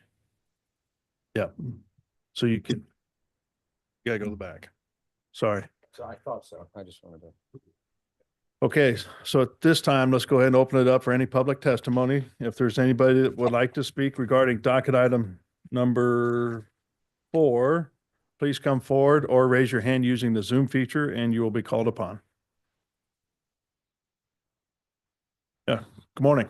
Good morning. Ryan Gake, 2007 Broadway with Abbott Properties. I just want to say that thank you to Eric. We did have those conversations and we are now in approval of the expansion. Okay, thank you. Appreciate it. Anybody else? There are no hands raised online. Okay, very good. Can you remind me what's the length of the SUP again? I'll probably have it here if I just look it up.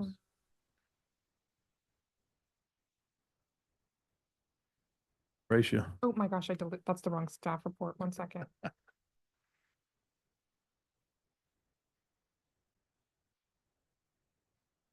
5 years. Okay. 5 years renewal. All right, and I think the last question is, have you guys reviewed the conditions stated here and understand and agreement with them? Yes. Okay. I think the only one that wasn't super clear was a water services comment, and we are meeting with Mr. Rome, I believe next week, me and the civil engineer. So we'll have that sorted. Is that number 13 you're concerned about, or 14? It's a correction that is addressed under number 5.1. Yeah. There was recent water line work on the street, and so we just need to confirm the location and size. And I just want to make sure we're aligned with Kirk on what is required. So that's all. Okay, very good. All right, anything else from the commission? No. All right, if there's nothing, I will take a motion, please. Yeah, thanks to the applicant for taking the extra time. We appreciate it. Chair Crowley moved to approve docket item number 4 with conditions. Second. Got a motion and a second for approval of docket item number 4. Margaret, can you take roll call on that motion, please? Beasley, Aye. Crowell, Aye. Enders. Aye. Hessick. Aye. Lynch. Aye. All right, looks like motion passes 5-0. Thank you very much and good luck. Thank you. See you in 5 Appreciate it. years. Thank you. I'm still here. Have a nice one. Yes. All right, let's move on then to docket item number 5, or 5, yes. Number 5, CD SUP 2024-47, a request to approve a special use permit to expand a parking lot on about 1.6 acres generally located at 3620 East 39th Street.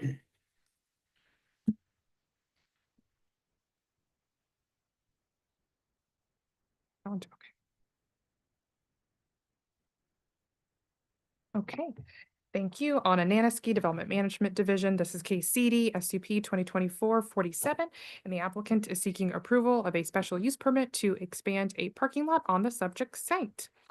So the property is located in the, eastern portion of Kansas City, Missouri.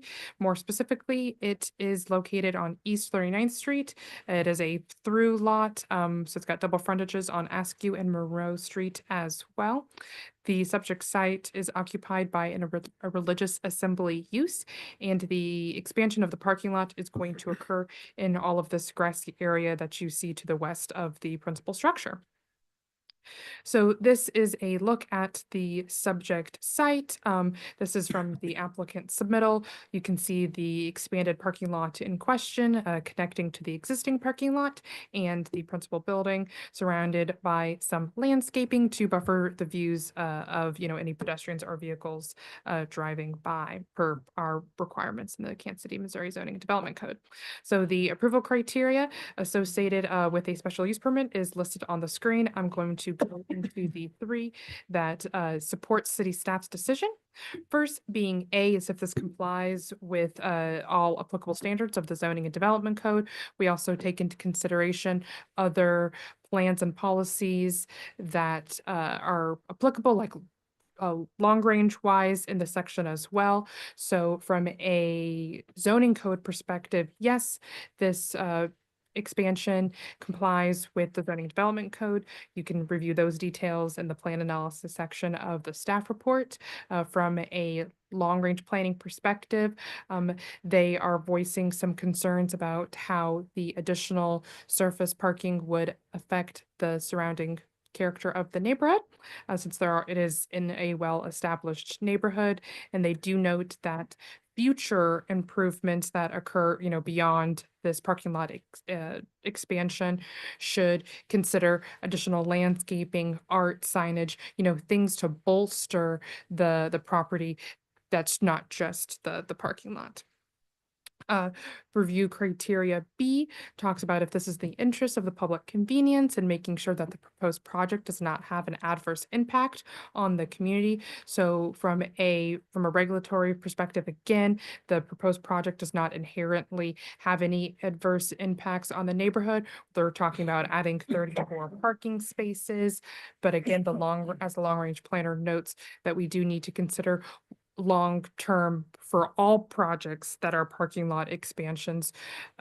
How does that affect the community, and how do we balance more parking with which could be considered necessary with appropriate built environment improvements. So there is that balance. So there's not just like flat parking lot, flat parking lot, flat parking lot. And of course, we would note that it is very common for religious assembly uses to want a large amount of parking for their operational needs. And review criteria D is the proposed project compatible with the character of the, it is compatible in terms of operational characteristics. So in terms of operational characteristics, we do not believe this is going to conflict with the surrounding area since this parking lot is serving an existing use. Thus, city staff recommends approval subject to conditions. We'll be happy to answer any questions. Any questions from the commissioners? No. Commissioner Lynch, any questions?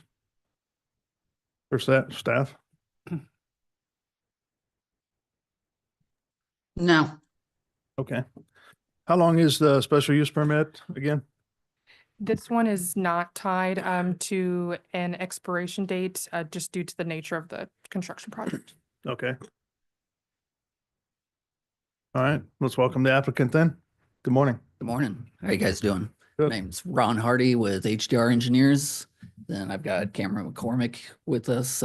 Address is 10450 Holmes Road, Suite 600, Kansas City, Missouri. Got a hopefully short presentation here for you. Been a little bit of a morning here for you guys. So this project is related to a sewer separation project. We've reached an agreement with the church to expand the parking lot to the north here. So I'm going to hit on the sewer separation portion first. Which way? Scroll. Okay. So the sewer shed related to the sewer separation is bounded to the north from 35th Street all the way down to 44th Street with east-west from Elmwood to College Avenue. Just some of the highlights of the sewer separation. There's over 27,000 lineal feet of sewer line being separated. We're taking storm sewer, separating it from the sanitary to eliminate combined sewers. As part of the project, there will be green infrastructure. We're providing 977,000 gallons in 4 different areas of the project. That's roughly about 3¼ acre feet of storage. That equates to about 1.3 inches of rainfall over 43 acres of impervious area upstream. So we're providing a very significant water quality treatment to the neighborhood. And then this is part of the EPA consent decree. So this project needs to be completed by December 2025. So to highlight the church in relation to the overall sewer project, here's the church here. All the runoff from the parking lot will be captured, routed through the storm sewer system. It'll hit a diversion structure right here. And then that gets diverted into an underground storage system, which will hold the water, promote infiltration. Soils around here, we don't get the best for infiltration. So then that will bleed out over the 48-hour period to drain that facility. So since we will be disturbing the southwest parking lot, the reason for the expansion right here will serve as we're disturbing that. We'll provide 54 parking stalls. 22 will be removed with the overall 34 at the end of the project. So just jumping in, I think I misstated. So 54 with 22 and 32 afterwards. And as I noted, stormwater will all get collected, conveyed to the underground storage. So it will be treated for water quality. This highlights the temporary portion of those 22 temporary parking lots that will get paved upon completion of the underground storage. We will remove those parking stalls, finish out the curb and gutter on that south side. Then we will install 14 bicycle parking stalls right in this area. Then showing the same figure north up on this page, we're connected to the existing parking lot. Come cut through here. There'll be a couple street lights in here that meet all the criteria for foot candles at the property line. We've added some additional landscaping to the north from the figure I'd showed previously to meet screening requirements adjacent to residential. And then that's all I have. So any questions? I have one question. Do they also have a parking lot that's on the south side of 39th? That is correct. Doing anything to it? We will be putting the underground storage chamber systems there. The city has an easement over that property, and then we will be reconstructing the parking lot back. Okay, thank you. Any other questions for the applicant? Okay, Commissioner Lynch, anything? You can stop sharing if you don't mind. No, I don't have anything. Okay, thank you. So at this time, let's open it up for public testimony. If there's anybody out there that would like to speak regarding docket item number 5, please come forward or raise your hand using the Zoom feature and you will be called upon.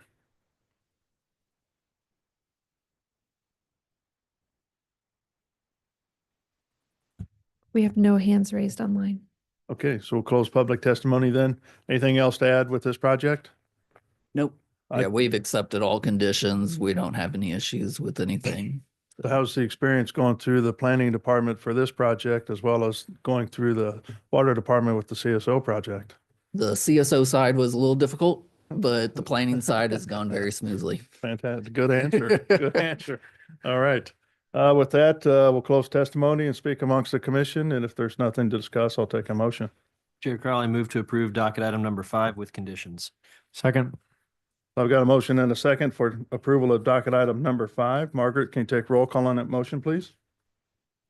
Arkin, Aye. Beasley, Crowell, Aye. Enders. Aye. Hassick, Aye. Lynch. Aye. All right. Looks like the motion passes then. Thank you, guys. Yeah, thank you. Know when you starting?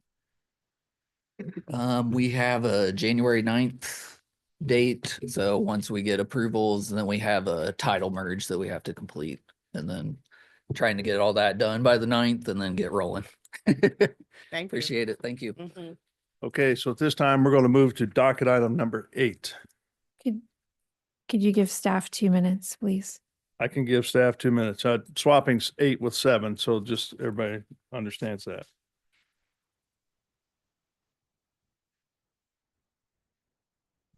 I got to recuse. So Tyler, it's all up to you, man.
So,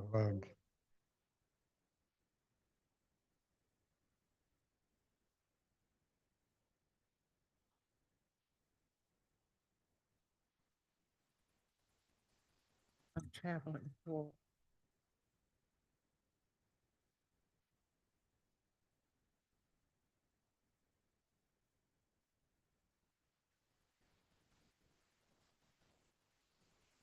Planning, Yeah, Ola Food has stated it's fine. Diane hasn't. Yeah. Or if I I'm s- appreciate you letting me know that I'm I saying might have like, issues Sarah, if I want to so charge can you and I just wasn't one thing? in our city. Just saying you want it on the docket.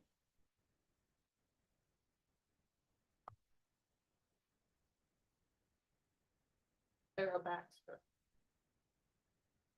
Okay, right.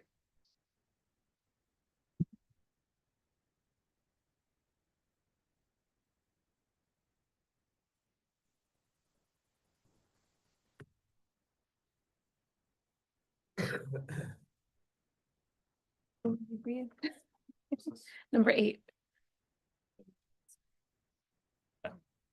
He has no presentation materials, but there are a couple of positions I've talked about where it need to be Okay, if you all are ready, I'll go ahead and call number 8. Great. Okay, while Matt gets set up. Docket item number 8 is case CD CPC 2024-155. A request to approve a major amendment to an approved development plan, which also serves as a preliminary plat in District M2-3 to allow for about 3.7 million square feet of office warehouse development on 7 lots in 3 phases on about 280 acres, generally located at the terminus of Tiffany Springs Parkway, west of I-29, extending to North Amity Avenue.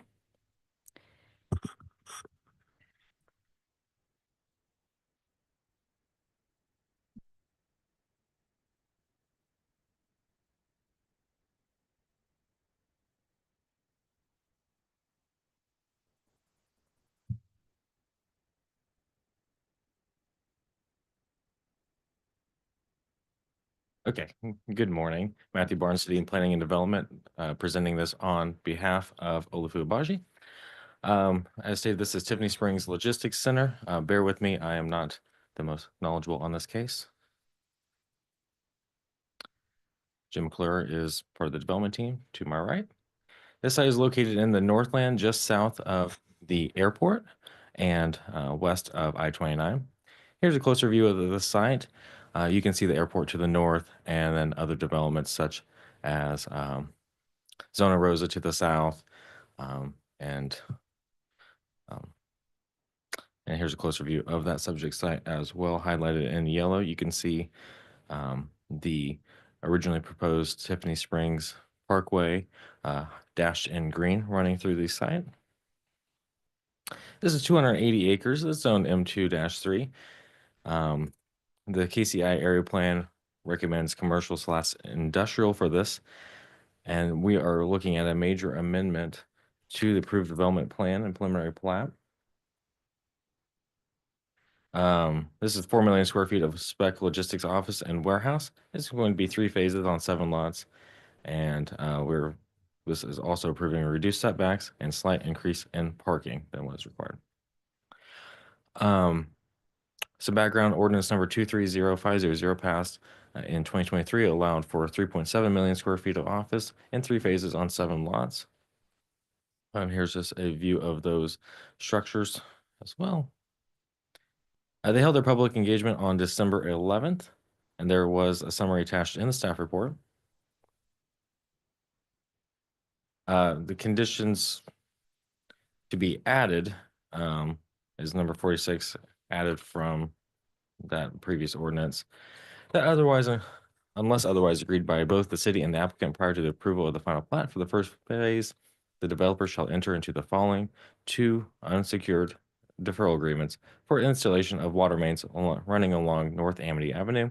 The first unsecured deferral agreement will require the installation of a water main running from North Tiffany Springs Parkway to the northern property boundary line of the subject site, which water main to be required when the city creates the connection by installing a water main along its property to the north of the subject property, or by the 3rd phase of the development, whichever occurs first. The second unsecured deferral agreement will require the installation of a water main by the third phase of the development plan running south from Tiffany Springs Parkway to the southern property line of the subject property. In the event the city undertakes the installation of the water main at the time it installs the water main along its property located to the north of the subject property, the cost of installing the water main shall be allocated by the city between the properties along both sides of North Amity where the water main is installed on a pro rata basis upon the number of linear feet of each property owners adjacent to such portion of North Amity Avenue. With that, staff is recommending approval subject to conditions. And we can take any questions. Are there any questions for staff?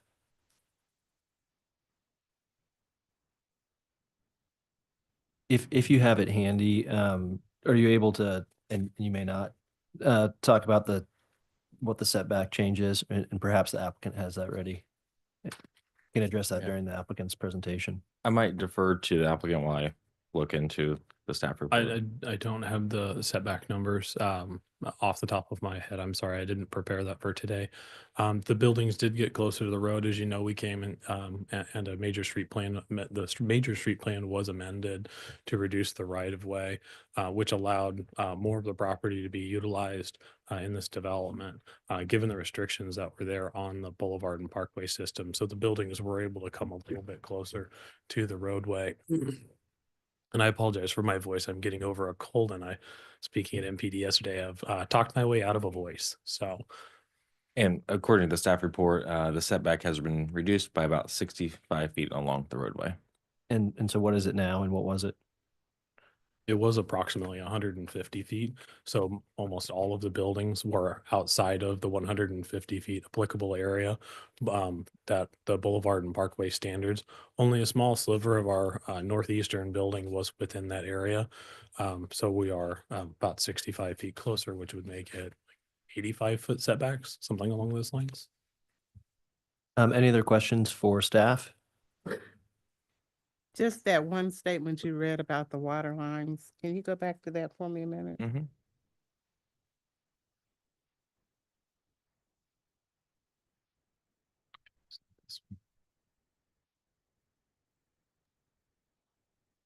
Okay.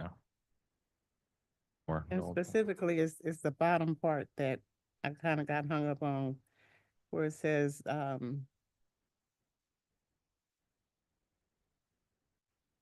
in the event, you got your pointer right there, that portion. Go over that for me again. It states, in the event the city undertakes the installation of the water main at the time it installs the water main along its property located north of the subject property, the cost of installing the water main shall be allocated by the city between the properties along both sides of North Amity where the water main is installed on a pro rata basis based upon the number of linear feet on each property's owner adjacent to such portion of North Amity Avenue. I do know that there is a lot of land owned by the city around this, but Jim may be able to speak more on. So here's my confusion. Help me understand. Is that saying that the city will put it in and then charge you for your portion? Or is it saying you will put it in and then they will pay you for what you put in? What's that saying? So I believe the intent is to say we're going to enter into a deferral agreement with water services. When we get to the applicable phases of the development, we will install the water line. If the city decides to come in and install the water main before we get to those phases, then the cost of that will be allocated. I believe normally the water line is allocated on each side of the roadway, and so we would then be then the cost would be split between us and the property to the other side of the road. If the city chooses to do it before we get to that portion of the development. Thank you. All right, if there are no other questions for staff, then we'll go ahead and welcome the applicant. Wonderful. Thank you, Commissioner Enders and other commissioners.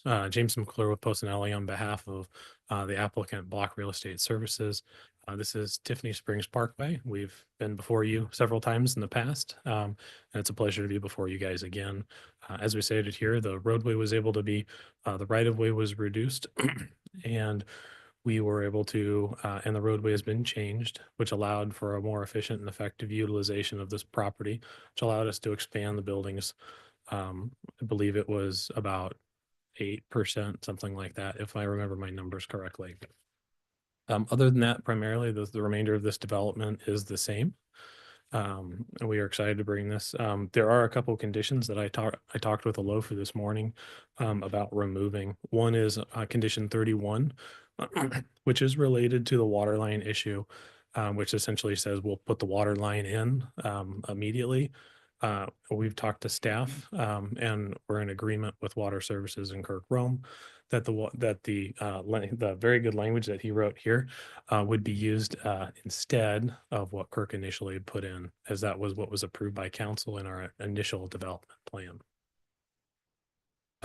The second condition to be removed. Can I ask for a clarification Sure, on that? absolutely. So 31, just glancing at it right now, it states the plans shall be contracted prior to recording. So you just also want to push off the process of creating the plans as well.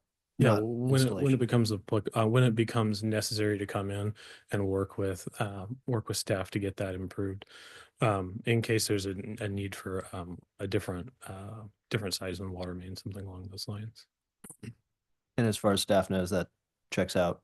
Since it wasn't asking for installation, just plans, staff's fine with deleting 31, requesting plans be made until a later date. We have Travis Kiefer from Casey Water online if he Yes, wants to comment on that. This is Travis with Casey Water. That condition basically said that the plans need to be developed by a professional engineer. So I mean, that's part of the rules and regulations as it is already. The condition that was contained in ordinance 230500, item number 41, that lengthy description was what was negotiated and ultimately put into the ordinance back when the development plan went into effect. So that is the one, that's the controlling feature, controlling item then for the water main extension then along Amity. So I don't think we're opposed to providing plans. If the Water Services would like plans, we're fine. We would like the additional items that were brought up to be proposed item 46 for the water main extension portion. And that may have been as the conditions got updated between staff report, there might have been some slight tweaks to that language. Okay. So we're happy to leave 31 in with the new 46 added. Great. So next slide, if you would, please. Condition number 16 is related to the tree preservation ordinance. During our GRC meeting, we did discuss with Parks the removal of this condition. The reason behind that is the initial development plan was submitted and underwent the process prior to the adoption of the tree ordinance. And in the ordinance for development plans filed before the ordinance became effective, we're not required to meet the obligations of the tree preservation ordinance. So we've requested it to be removed since it is not applicable. Well, I'm sure the applicant knows they're not required to. They probably want to support the tree ordinance, but can staff confirm whether it was submitted prior to and is therefore not held to the tree ordinance? We can if you give us a minute. Okay. But being a good developer in the community, I'm sure you all probably want to leave it in anyway. We are working to maintain high volumes of trees along the property and high levels of landscaping to keep a beautiful and high professional level and good looking industrial facility. That is one of our clients' primary goals, is to make sure that they have good looking facilities, as in so many times they don't necessarily look the best. That is one thing they pride themselves on, is making very good looking developments. And it is our intent here to do that as well. Did say your client is Block Services? Yes, ma'am. Block Real Estate Services. Okay. I think there's two, right? Yes, ma'am. There's Blocking Company, and then there's Block Real Estate Services, and I believe they're two separate people and entities. Does that conclude your? There is one more item to be removed, and that is condition number 3. I discussed with Alofu this morning. which is to pull the requirement to provide project plans as we go along. We've worked with Alofu to provide additional information, to provide landscaping plans, signage plans, elevations, lighting studies. And I believe we're in agreement to remove this condition. Applicant is willing to continue to work with staff as they review the information we provided. If there's any additional information they may need, we are happy to work with them and provide that information.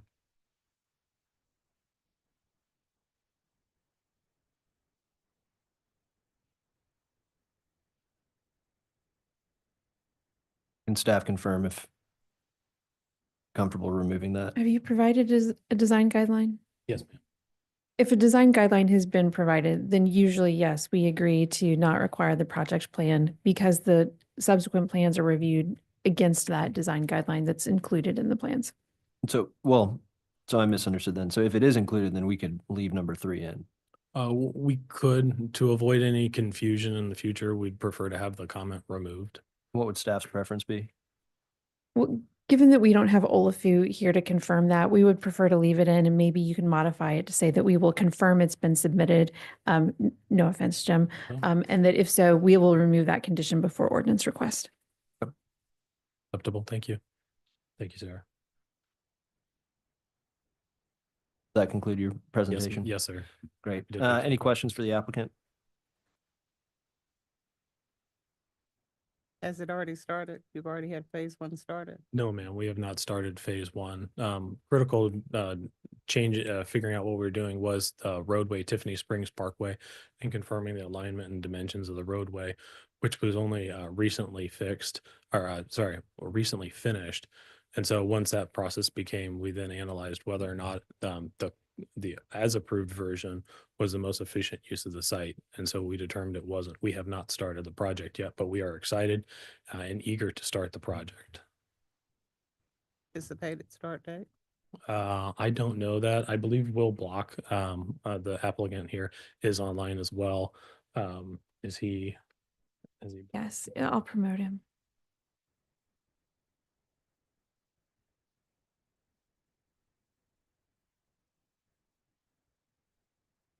Thank you. Hey, Will Block, 551 West 44th Street, Kansas City, Missouri, 64111. The start date for the project is contingent on us finding the right source of funding for the extension of Tiffany Springs Parkway. Ideally, we'd like to find that source over the next year. If we do, we will start sometime in 2025. But that's kind of either a user comes along or that funding is located. That's going to be our first part of development. It's over $10 million to build that roadway through our site. So we're working on that right now and hope to start as soon as we can. Thank you so much. Appreciate it. Commissioner Enders, to go back to your question about the tree preservation ordinance, the original project was submitted prior to the adoption of the tree preservation ordinance. However, we generally, with major amendments, require that they follow the existing ordinance. We don't have anyone from Parks online to speak to this. So because we are amending it, they are now under the new ordinance? Yes. Okay. And that's just the legal precedent or preference of the city. I mean, I'm looking at the applicability section and I see no exemption based on an application date. Is there an express provision that you're relying on for that? I apologize. I don't have it in front of me. Okay. It was my read when we went to DRC and discussed this with park staff. And it was quickly agreed that this was not applicable and the condition would be removed. I did not prepare to have this be a contested item, merely a cleanup item. Happy to. It may have been a practice that's not codified. And is it something that's easy for us to leave in and let the applicant deal with at council? You could. I'd suggest leaving it in. That's what you would prefer. Prefer to leave it in. Any other questions for the applicant? One of the things that I recall when discussing Tiffany Springs was the intent was to not overbuild a road that wasn't the right type of road, and understanding that there were knock-on effects that could be positive for property owners in terms of the way they build, but also concerns about setbacks. Since I don't think you have it here, I would ask that you just have some sort of graphic or mock-up ready should council be interested in wondering what the difference is, because I am curious about from the road, from the perspective of someone traveling on the road, what the change is in effect, because sometimes it's tough to visualize a building of this scale and what 150-foot setback versus 85-foot setback looks like. And then also if you could do that for the parking changes as well. Yeah, I will work with our engineers to get a rendering put together. So if council asks, we have something to show them on that note. If there are no further questions, we'll open it up to public testimony. We have no hands raised online. And we will close public testimony. Is there anything else the applicant would like to add? I do not believe so, Commissioner Enders. Thank you all for your time. Okay, so as I have it, we are looking to add condition 46 as shown on the staff's presentation. We'll be then looking to make no other changes. And should the applicant wish to make changes to 16 or 3 in the future, then they can do that at the next stage. So with that, I'll take a motion. Vice Chair, I move to approve docket item number 8 with the addition of 46 in the staff presentation. Second. It's been moved and seconded to approve docket item number 8 with conditions. Could we have a roll call vote, please? Arkin, Aye. Beasley, Aye. Enders, Aye. Hassick, Aye. Lynch. Aye. Docket item number 8 has been approved. Good luck with the project. Wonderful. Thank you all for your time. We really appreciate it.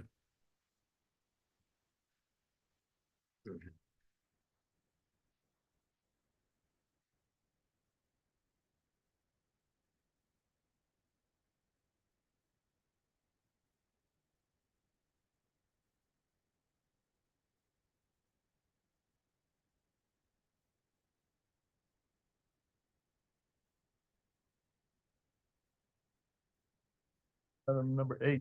Number 7. 7. Docket item number 7 is CD CPC 2024-156. A request to approve a rezoning from District M3-5 to District UR and approval of a development plan which also serves as a preliminary plat, allowing for a mix of uses that include residential, office, and manufacturing on about 28 acres, generally located at the southeast corner of East 135th Street and Warnell Road. Wait a minute.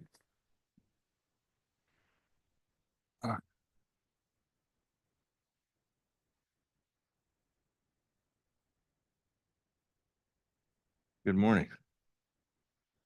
All right. Good afternoon or morning still, excuse me.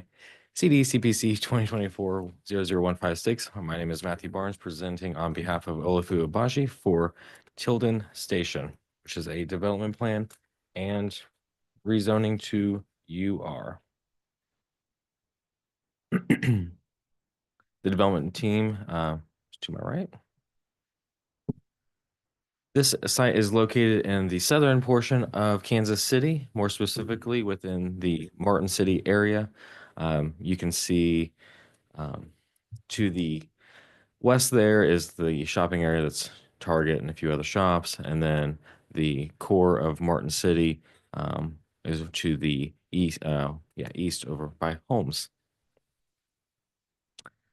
Here is a view of the subject site, looking south east. There's currently 28 acres zoned M3-5. The applicant is requesting approval of rezoning from District M3-5 to District UR and approval of a development plan which serves as the preliminary plat and creates 3 lots.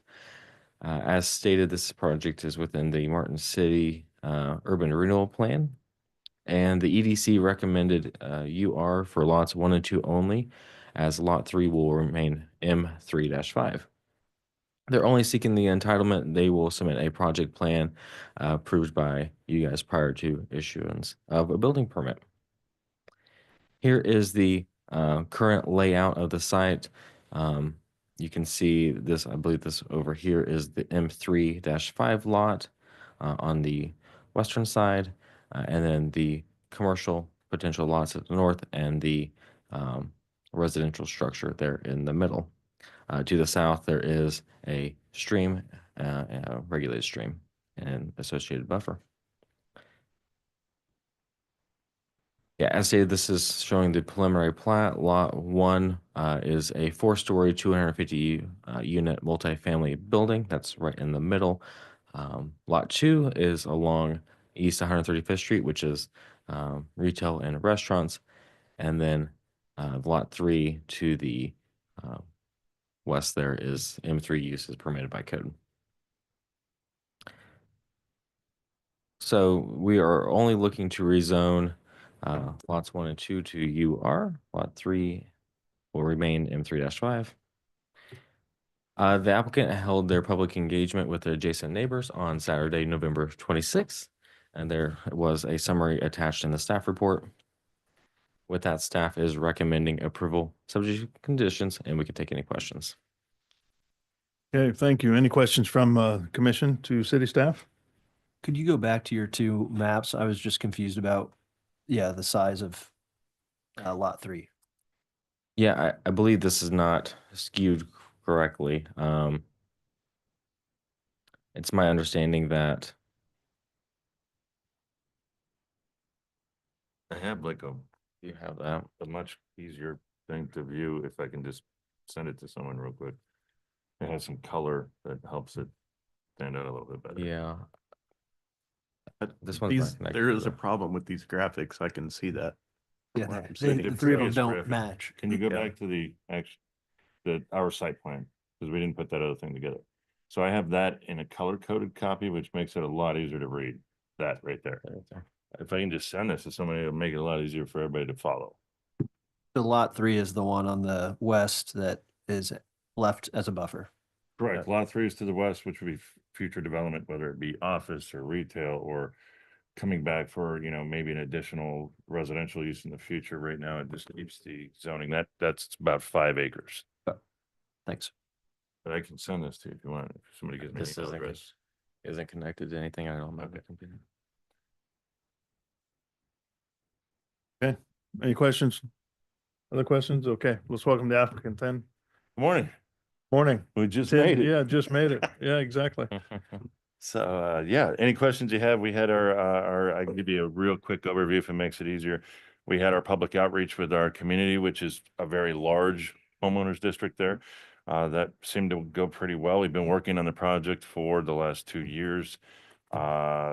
Mr. Chair, can we have him introduce himself? Oh, I'm sorry. I apologize. My name is Absolutely. Michael Knight, Revive Capital Development, and my address 2100 Wyandotte Street, Kansas City, Missouri. And so we've been working on this for 2 years. We've already merged this parcel back to a single lot. It was an illegal lot split that was done years ago. And so basically I bought the property from the two owners that were in dispute and then put it back to one parcel to make everybody happy because the city was not very happy about that.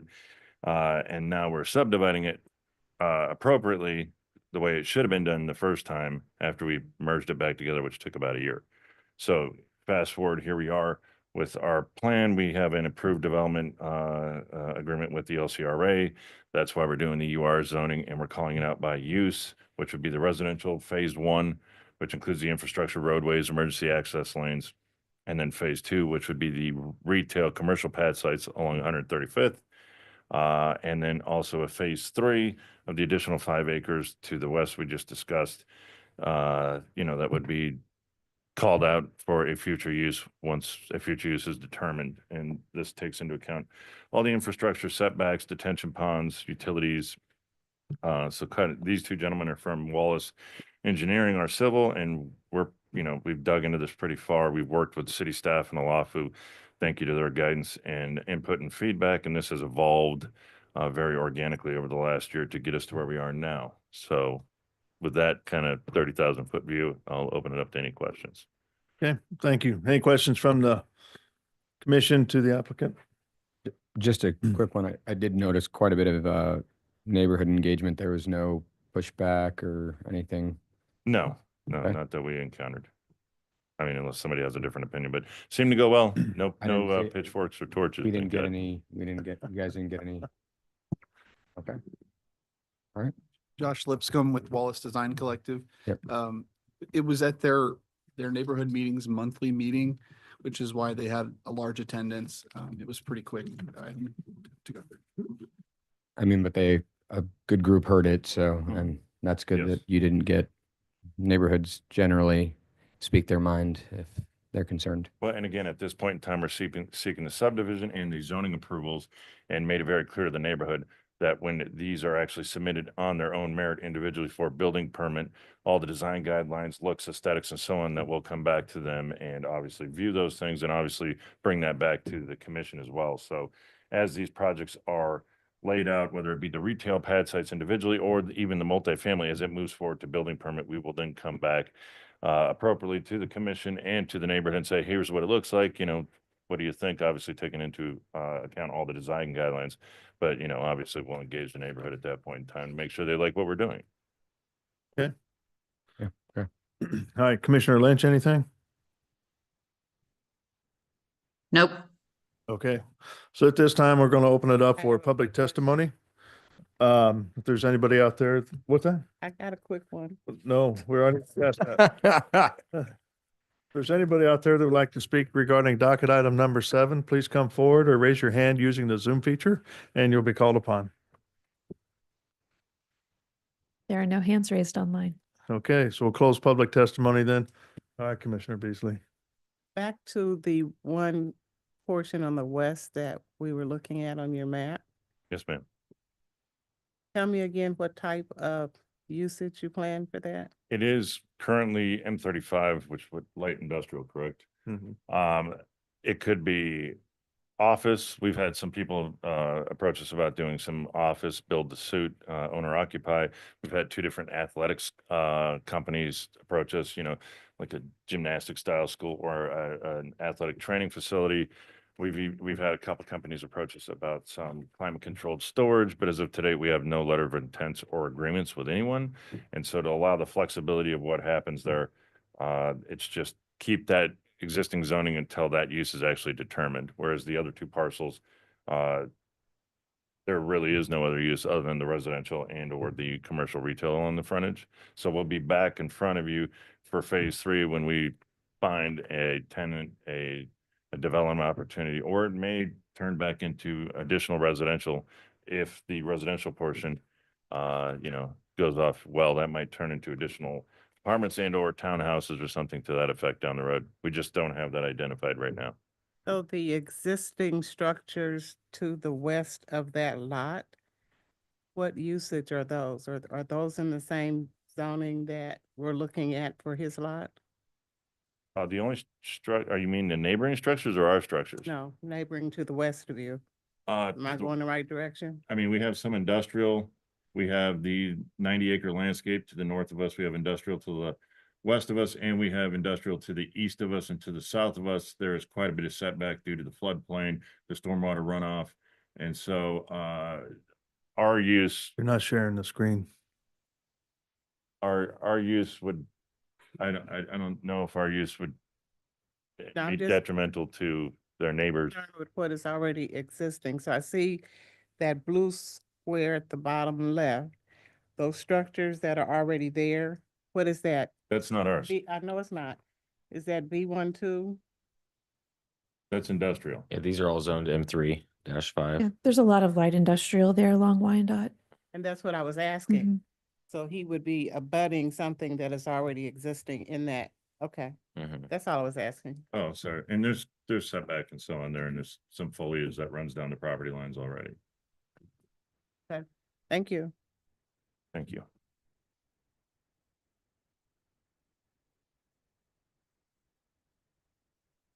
Okay, so we've already been through public testimony.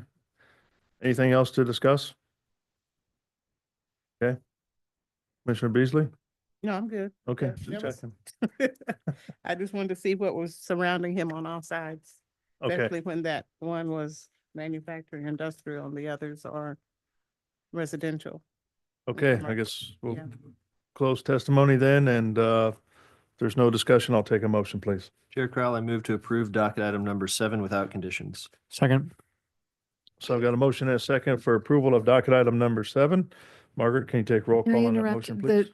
We did present conditions in the staff report. Right. I was reading incorrectly. My apologies. I'll Well, amend that. yeah, I'm just gonna the glance. docket has an error there, but we do have I see conditions. them now. There are Okay. many.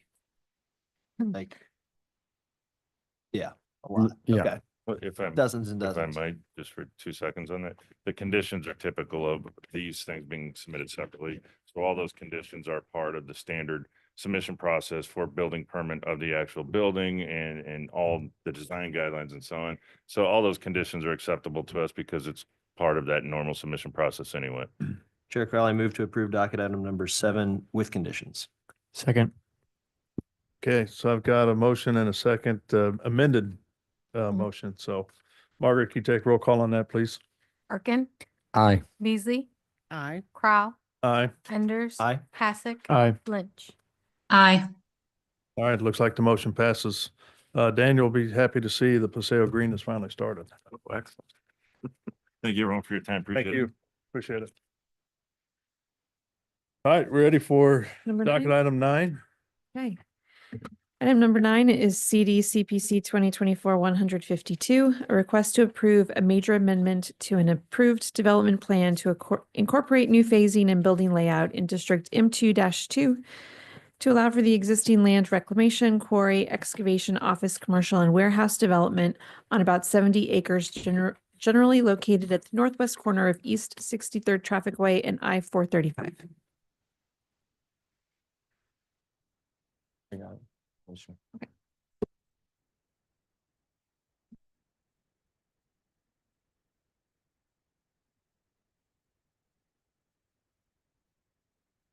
Yes, Jeff. Okay, Jeff, I will promote Jeff to panelist.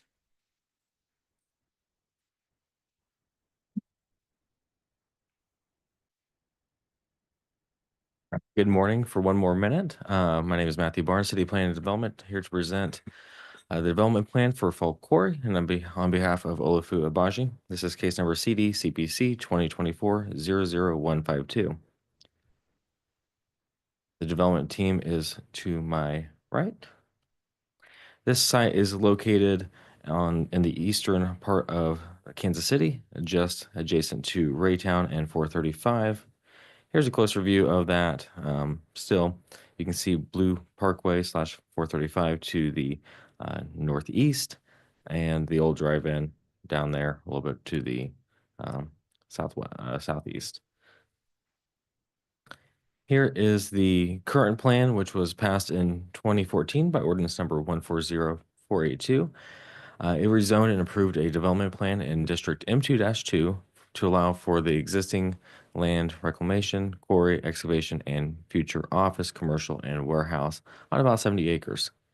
This was 410,000 square feet and 465 parking spaces.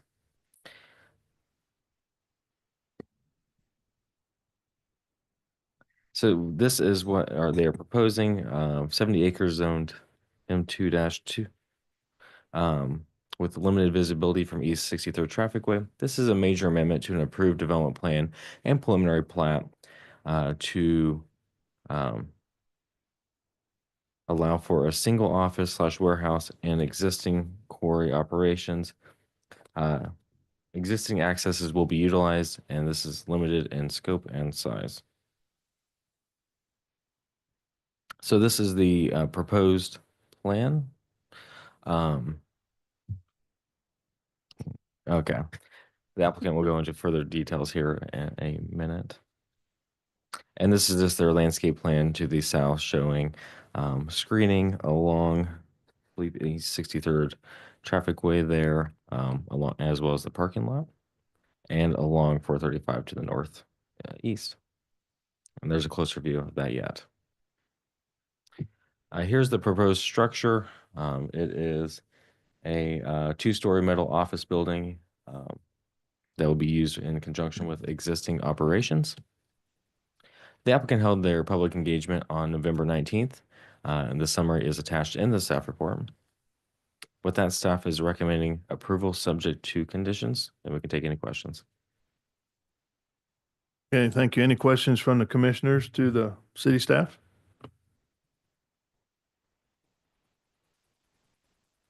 Commissioner Lynch, anything?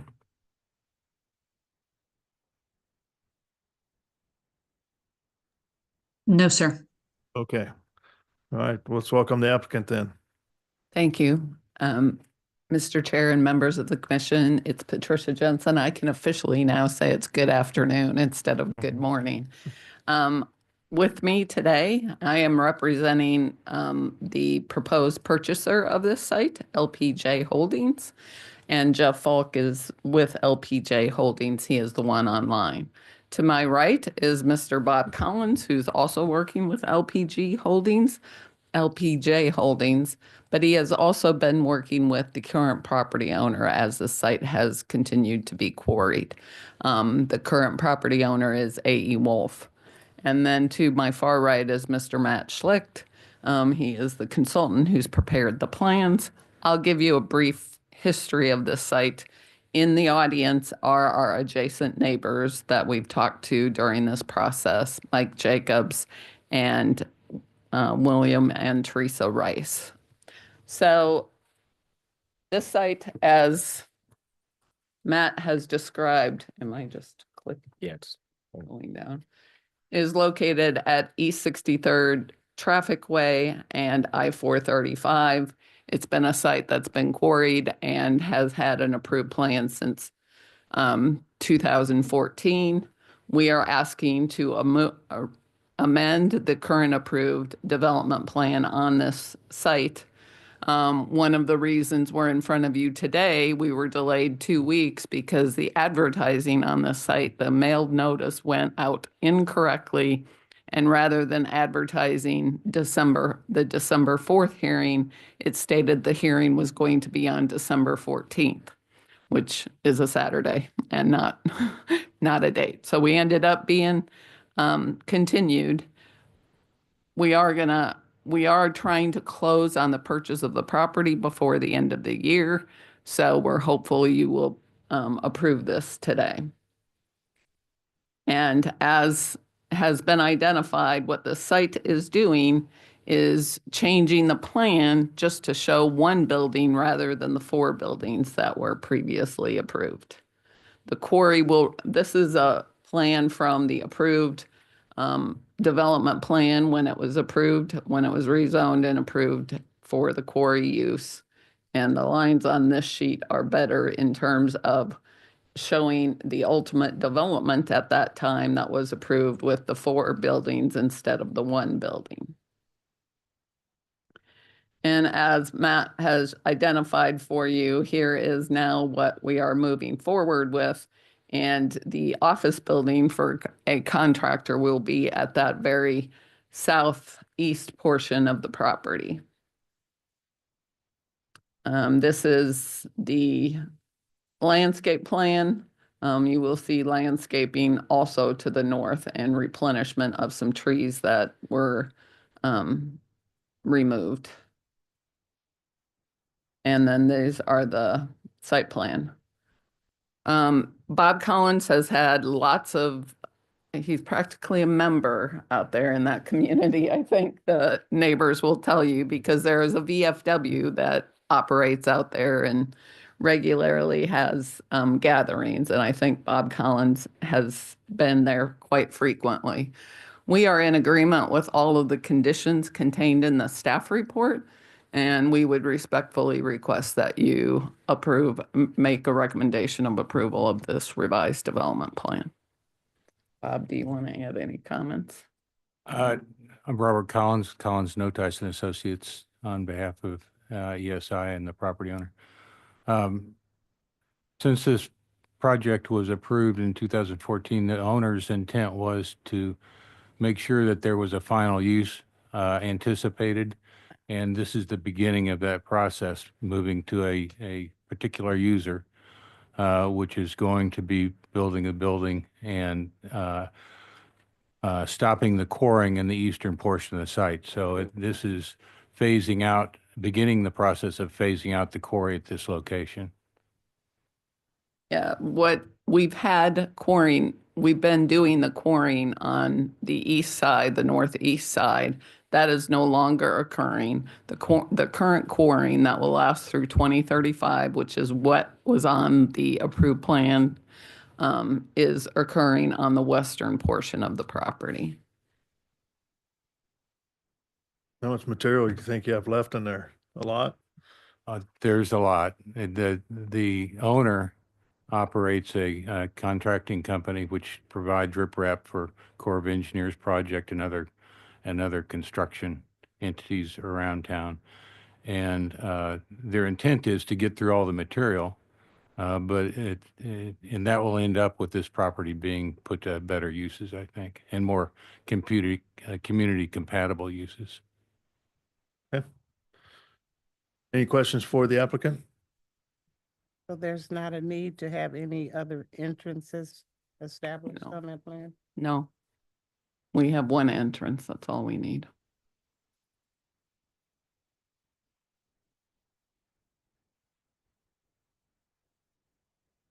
Why are you looking at me like No, I'm smiling at you. Yeah, you know my brain is. I don't think you want another access. Nobody wants another access.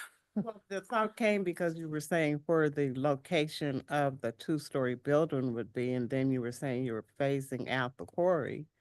So my mind went to, so are we gonna have a different entrance to get to the building since the quarry is closing down? So No, that's why I brought that up. no. Okay. Because the rest of the site will have the storage of contractors' equipment and material that will be used with that building. Okay. So do I have the right spot in mind? Come around the curve before you get to the stoplights on the north side? Is that the site that we're looking at? Because someone mentioned the 63rd Street driving, and I thought that was further east. That's on the east side of 435. The drive-in is on the east side of 435. This is on the west side of 435, both of them north of 63rd Street. Okay. Boss, she's gonna have another question. No, I've got my visual in focus. No, I'm good. Okay, Commissioner Lynch, any questions? No, sir. Okay, this time let's open it up for public testimony. If there's anybody out there that would like to speak regarding docket item number 9, please come forward to the podium or raise your hand using the Zoom feature if you're online, and you will be called upon. Good afternoon.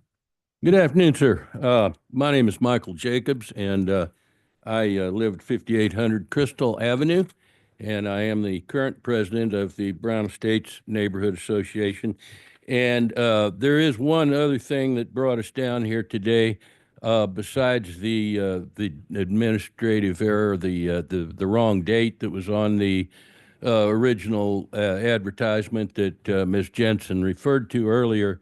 The original advertisement also had the language asphalt and concrete batch plants, and that has since been taken out. But a lot of our people in the neighborhood really did not want an asphalt plant, and so we've been assured now that that language was taken out of there, and that's what we wanted. Thank you very much. Okay, thank you. Good Hi, afternoon. my name is Teresa Rice, and I am directly north of this now existing rock quarry. And they say the quarry will continue to be active. And I just want to make sure that the activity that is going to continue will not be the activity that it has been in the past. So in the past, there has been numerous calls to Mr. Wolf for dust control. We've had numerous blasting in the past, and I've had neighbors complain that their front door wouldn't even shut after one of the blasts. And we have cracks in our home. We have cracks on our front porch. And all this was due to the blasting of the quarry. So Bob has assured me that none of this activity is going to take place with the current activity of the quarry, because it does say that the quarry will continue its activity. So I just like to have that clarified, what their intent is on the continuing of the rock quarry. So Mr. Wolf and his conditions in the past was that he was to get a water buoy that was going to control the dust with the graveling of the rock, which is the crushing and all that. And that never happened. And so they have a water truck that they use periodically, but it's through email or some of the other neighbors notifying them that we have a problem with the dust.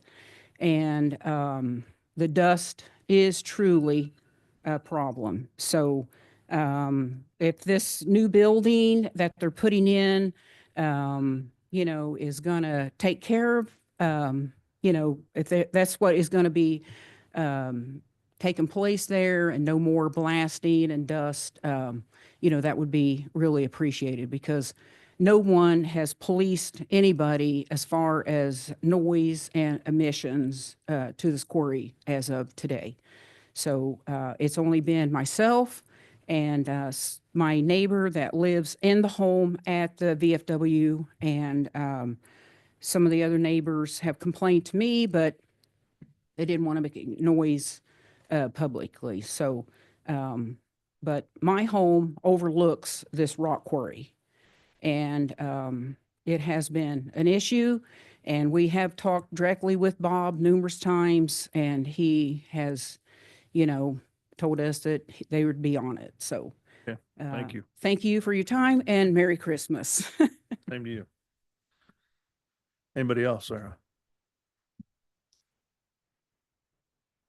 We do not have any hands raised online. Okay, so we'll close public testimony then. Obviously, can you just confirm a couple of things from the testimony there? Correct, Chairman. So it is correct that Olafu, when he advertised for this case, inadvertently included the advertisement that occurred in 2014. At that original submittal, we had requested an asphalt plant and a concrete batch plant. That was never approved. It was removed from the site. So when he re-advertised for this case, he inadvertently included that. He also included it in a staff report initially, but you have a revised staff report in front of you that has excluded references to concrete batch plant and asphalt plant. We are not asking for permission for a concrete plant or an asphalt plant. Bob can respond more, but we are done quarrying up at the site adjacent to the Rices, and the quarrying will occur on the western portion of the site. Okay. I think the other one is the dust control and blasting.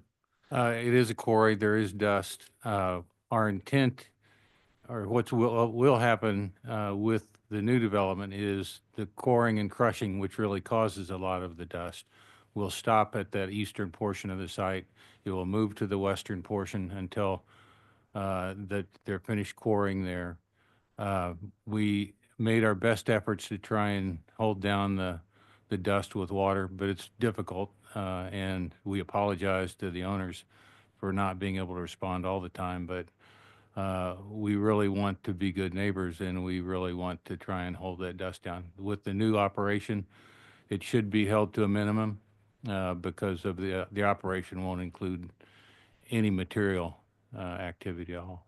You still utilize blasting, I assume, or not? On the eastern portion of the property south of where the Rices live, we did our last blast in November on that eastern portion, and so there will not be any more blasting in that portion. I can't guarantee there won't be on the western portion because it all depends on what the material is they're trying to get rid of. But over the past 2 years, blasting has really been a minimum. We probably had 4 events this past year and maybe 4 or 5 the year before. So they're winding down the blasting. It's much easier to take the rock out. Yeah, and when you do blast, what kind of notification do you provide to your adjacent neighbors? I try to give them 3 days notice. Some days it's 2 days notice. I'm always at the site if there's a blast. There's always horns that go off prior to the blast. We always monitor the blasts at multiple locations. We had one at the Rice's property, but there was a long period where we weren't doing any blasting, and so that got removed. But we put in temporary monitors for every blast that occurs. And the blaster are handled by professional, blasters that come out and do that work. Okay. All right. Anything else from the commission? I just want to ask, because it sounds like you're already active, but my note told me you're the potential purchaser. No, The AE Wolf is the current property owner. They are the one that holds the current development plan and operates the quarry. So And this it's is Mr. already Collins? approved. LPJ is not going to operate the quarry, but AE Wolf will continue the quarry per agreements until 2035. And this is Mr. Collins. Yeah, Yeah. this is Bob Collins. Thank you, because I was making you the new owner. No, yeah. I'd be happy to be. No, the new owner is on via Zoom, but he said he doesn't need to say anything unless you Okay. guys have specific Well, it was questions. throwing me because I said, this man is already involved in the actions, but he's the new owner. How'd that happen? So Yeah, you've been working with him or what? He's been working with AE Wolf and he will be working with the new owner too. Okay, that's good. Thank you. All right. If there's nothing else, then we'll close testimony and speak amongst the commission. And if there's nothing to discuss, I'll take a motion. Chair Crowley, move to approve docket item number 9 with conditions. Second. Motion and a second for approval of docket item number 9 with conditions stated. Margaret, can you take roll call on that motion, please? Arkin, Aye. Beasley, Aye. Crowell, Aye. Enders. Aye. Hasek. Aye. Lynch. Aye. All right. Looks like the motion passes then. Thank you very Thank much. you all very Merry much. Christmas. Commissioner Holiday. Beasley, you may not remember, he used to be the city I manager thought so. I thought you were a a little. long time ago, a long time ago. I remember Yeah. the name. Yeah, I wasn't active then, but yeah. Thank you all. Thank All you. right. Thank you. Good question. On that blasting notification you brought up, is there a required number of feet out? And that's just me. I'm just curious right now. I don't know if there is. They generally have to give some. I believe so, for today. I think especially with. That'll be some kind of, hey, we're On the fast record. and then stick that monitor, because they can monitor vibration. Oh, okay. So that's what he's talking about, the monitors. Got removed. I had to put it- Okay, You want to take lunch? thank you. We have one more item. Do you want to take lunch or? Messing with them. This is the last case of the year. I mean, really, right? I mean, maybe you need a break Guys. before. Christmas. It is the Right, last. case of the let's year. move on to docket item 10. 10.1 is case CD CPC 2024-176, a request to approve a major amendment to a previously approved development in District B1-1 on about 1.5 acres generally located at North Cosby Avenue and Northwest 64th Terrace. Item 10.2 is case CD CPC 2024-175, a request to approve a rezoning from District B1-1 to B2-1 on about 1.5 acres generally located at North Cosby Avenue and Northwest 64th Terrace. Good afternoon, Commissioners. Andrew Clark, City Planning and Development in the Development Management Division. And as Sarah stated, I have docket items 10.1 and 10.2 before you today. CDCPC 2024-176 is a major amendment to a previously approved development plan, and 175 is a rezoning, and this is at 6430 North Cosby Avenue. The site is located in the 2nd Council District. It's on the north side of Northwest 64th Street and west of North Cosby Avenue. The 1.5 acre site was previously a bank, and for I think roughly over a year, it has been unoccupied. There was a previous development plan that was approved in 1988 that specifically called out for this site to only be a bank. So that's why you're seeing this before you today. If it just would have said retail or office, this would not be before you. But when a plan is that specific, it is a major amendment. The proposed use is a animal services, more specifically a veterinary office.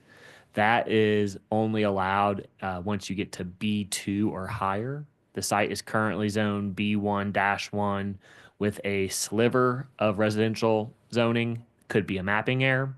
But the applicant is proposing to rezone to B2-1 to allow for the animal services on this site. So this major amendment would only allow for animal services. So this area is still protected in a sense that this is the specific use that will happen on this property. The applicant also showed they do have enough parking stalls to meet the parking requirements. There are no plans to make any changes to the site. They are just going to do a tenant finish and use the existing structure. Staff is recommending approval of the major amendment and the rezoning. Any idea why it was just for a bank? I mean, There was a time period in the 80s where a lot of plans were very specific for each parcel as to what was permitted. yeah, because there's one right across the street, so, yeah. You gonna maintain the drive-through? No. Okay. I Drive can't, through, drop like, your pet off. and yeah, go can't to throw the work, come dog back. out the window Yeah. into the, Gerbils and That's- You two. might be missing an opportunity there. There has been people that I've known that remodel banks that are veterinarians and have used the drive-through. So it does exist, but not for me. So. okay. I mean, during COVID, that would have been great. I mean, I couldn't go inside anyway. I was, Any other questions for city staff? Yes. Is there a reason why we are again making it specific for a certain use? Yes, there's a senior residential directly to the west. So we want to be sensitive to what use could go in directly next to it. Since there is a drive-through already here on this site, something more intense could go in, and staff would anticipate that the residential uses to the west and to the north could endure an impact. Sorry, I haven't had lunch yet. So follow up on that. So does that mean that if they were to ever sell, could it go back to a bank as well? Could it be both of these now, or not both, but one or the other? if the plan were to say financial services and animal services, then it could go back to a bank. At this point in time, we are only making it for animal services. So meaning, what I'm saying is that if someone else gets it again, they would have to reapply to bring it back to a bank. That's correct. Okay. Oh, So we're really, so you guys are gonna be here for a while. Plan on being there the rest of my life. There you go. And this was conversations with the applicant early on. Staff just wanted the transparency, and they have committed that this is going to be the use. Okay. All right, any other questions for city staff? Commissioner Lynch? Anything? No, sir. All right, now so officially welcome the applicant then. If you can state your name and address for the record, that'd be great. Yes, John Lazenby, 7527 North Gower Avenue, Kansas City, Missouri. Are you gonna be the owner? Veterinarian and owner, yes. Okay. All right. How soon are you taking clients? I have 7 animals, so. And animals, Uh-huh. get in touch with me Yeah. after. We have 5 outdoor cats and Oh, gosh. 2 indoor. It's a long story, but so we need animal care. I think you need more than animal care. Listen, neighbors passed away. I'm not going to let the cats just run around. So Kind of client I want. Okay, any questions for the applicant? Do we have a projection of when you would be able to convert and open?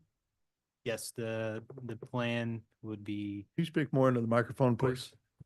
So, the projections for remodeling the inside of the clinic would be around 6 months, 6 to 8 months, depending on permitting. Can you tell us a little bit more about your service? Is it just general care, or do you have surgery or anything of that nature there? Yes, so it'd be small animal, cats and dogs only.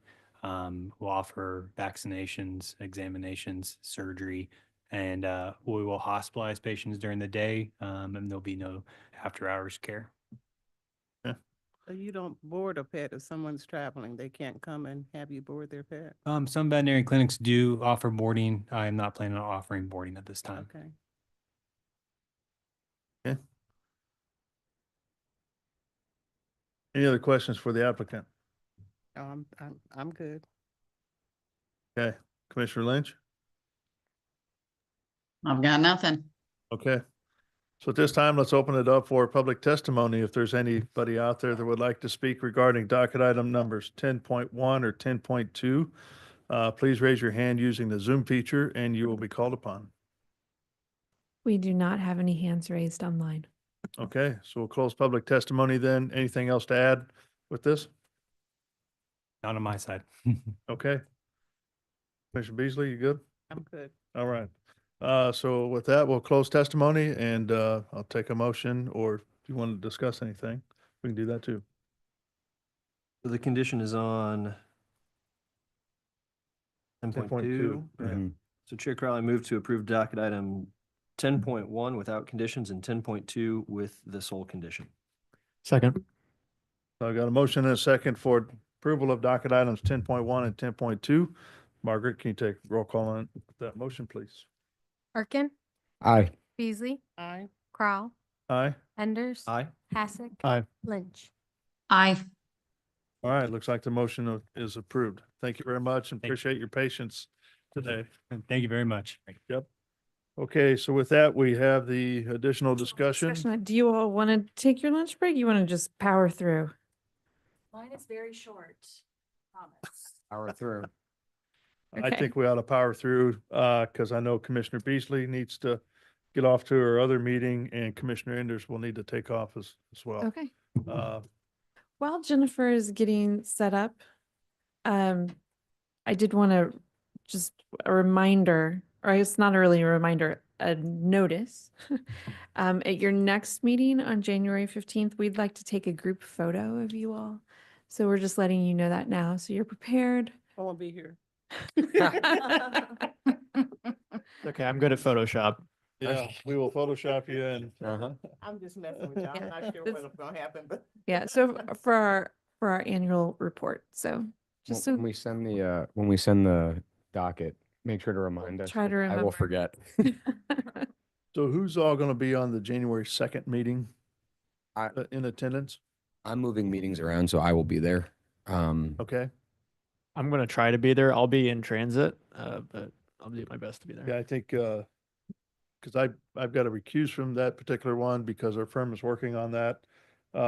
Commissioner Enders, I think, will be there to run the case. Are you there, Commissioner I'm in Beasley? transit too, but I'm planning on hopping on Zoom. I believe Okay. we do not have Commissioner Padilla. He's out of town. Yeah, he's out of the country, I thought. Yeah. Yes, but I know. Commissioner Lynch, are you going to be there on Mhm. January 2nd? At 3:00, yeah. 3:00. Everybody got that? Okay, so good. We'll have a good 5-person quorum on that. Thank you for doing that. And And hold on, I wanted to check one thing. What's the cases specifically related to the one that we saw earlier, or kind of? Three Karloffs, yes. So the application was originally for rezoning to DR-5. It's in the docket. The case you're hearing on the second would be a major amendment to the existing Union Hill UR plan. Yep, okay. Just wanted to make sure. And if the major amendment is approved, they would intend to dismiss the rezoning. Understood. Up at Crown Center, right? Yes, Yeah. ma'am. Oh, you want to mix it with Quality Hill. Okay. Okay. Jennifer. Good afternoon, Jennifer Reinhardt, City Planning and Development. I'm between you and lunch. This will be short. It's only a few slides.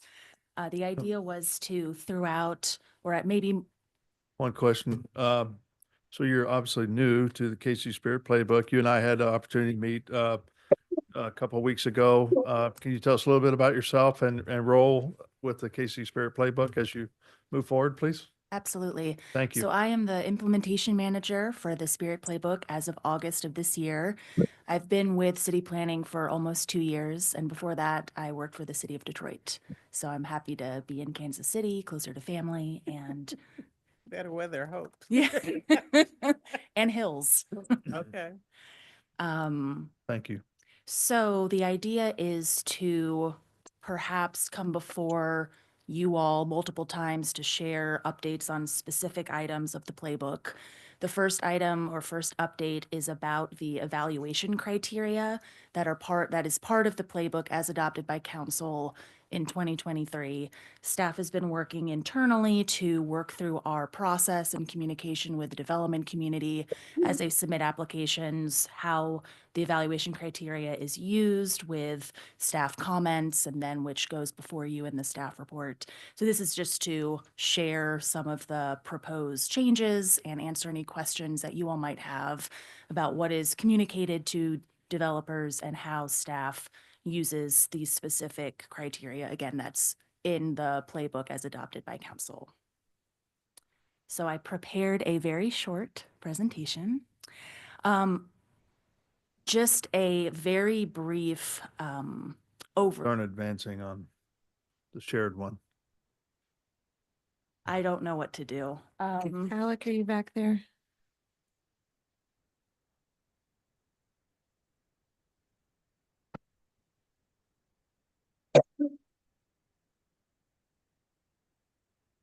Oh, it just came. Okay. Close something out. Yeah, there's other cases open.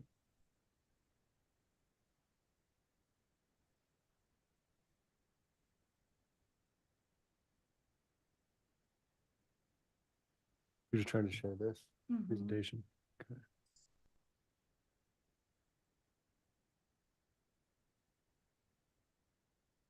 Okay. Thank you. Thank you for the, excuse me? I don't know.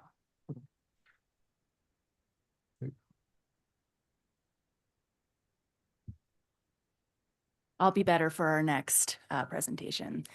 But to quickly summarize, so the KC Spirit Playbook is Kansas City's recently adopted comprehensive plan. It'll provide guidance for future development and policies for over the next 20 years, so from 2023 to 2043. And it provides general policy guidance on a number of categories and has specific strategies and priorities for implementation as well. And in addition, okay, so and it does relate to additional city policies and plans, such as the major streets plan that was before you, I believe the last commission meeting.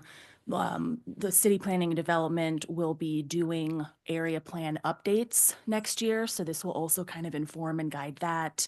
But just to emphasize that the playbook both integrates with and supports additional city policies throughout different departments. Have you identified which area plans you're looking to update first? We have. So KCI and Truman Plaza are Okay. the two. I believe there might be another one for next year, but those are the two that are. Are those internally will be updated, or is that like an external consultant helping you out to put it together? How does that?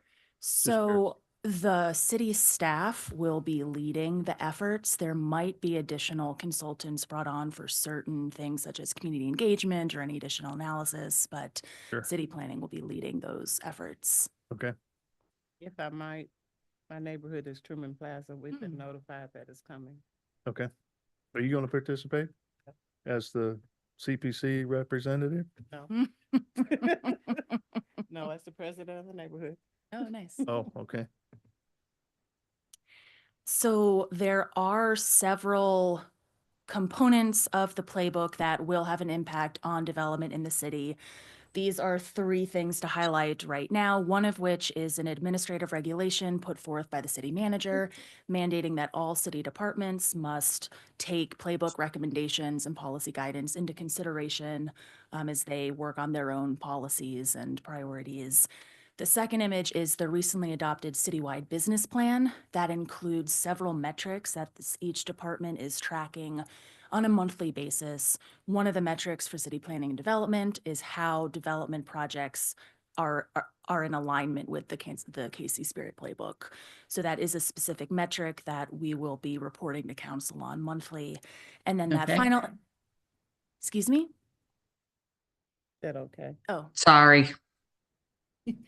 And the final image is just the 3 evaluation criteria that is part of the Spirit Playbook, again, as currently adopted. I'll briefly go through the 3 elements and then almost be done with the presentation. So the first thing that is communicated to the development community, community members at large, and then also city staff is to evaluate the application on how consistent it is with the goals of the comprehensive plan. And there are specific questions and criteria that are outlined and made available.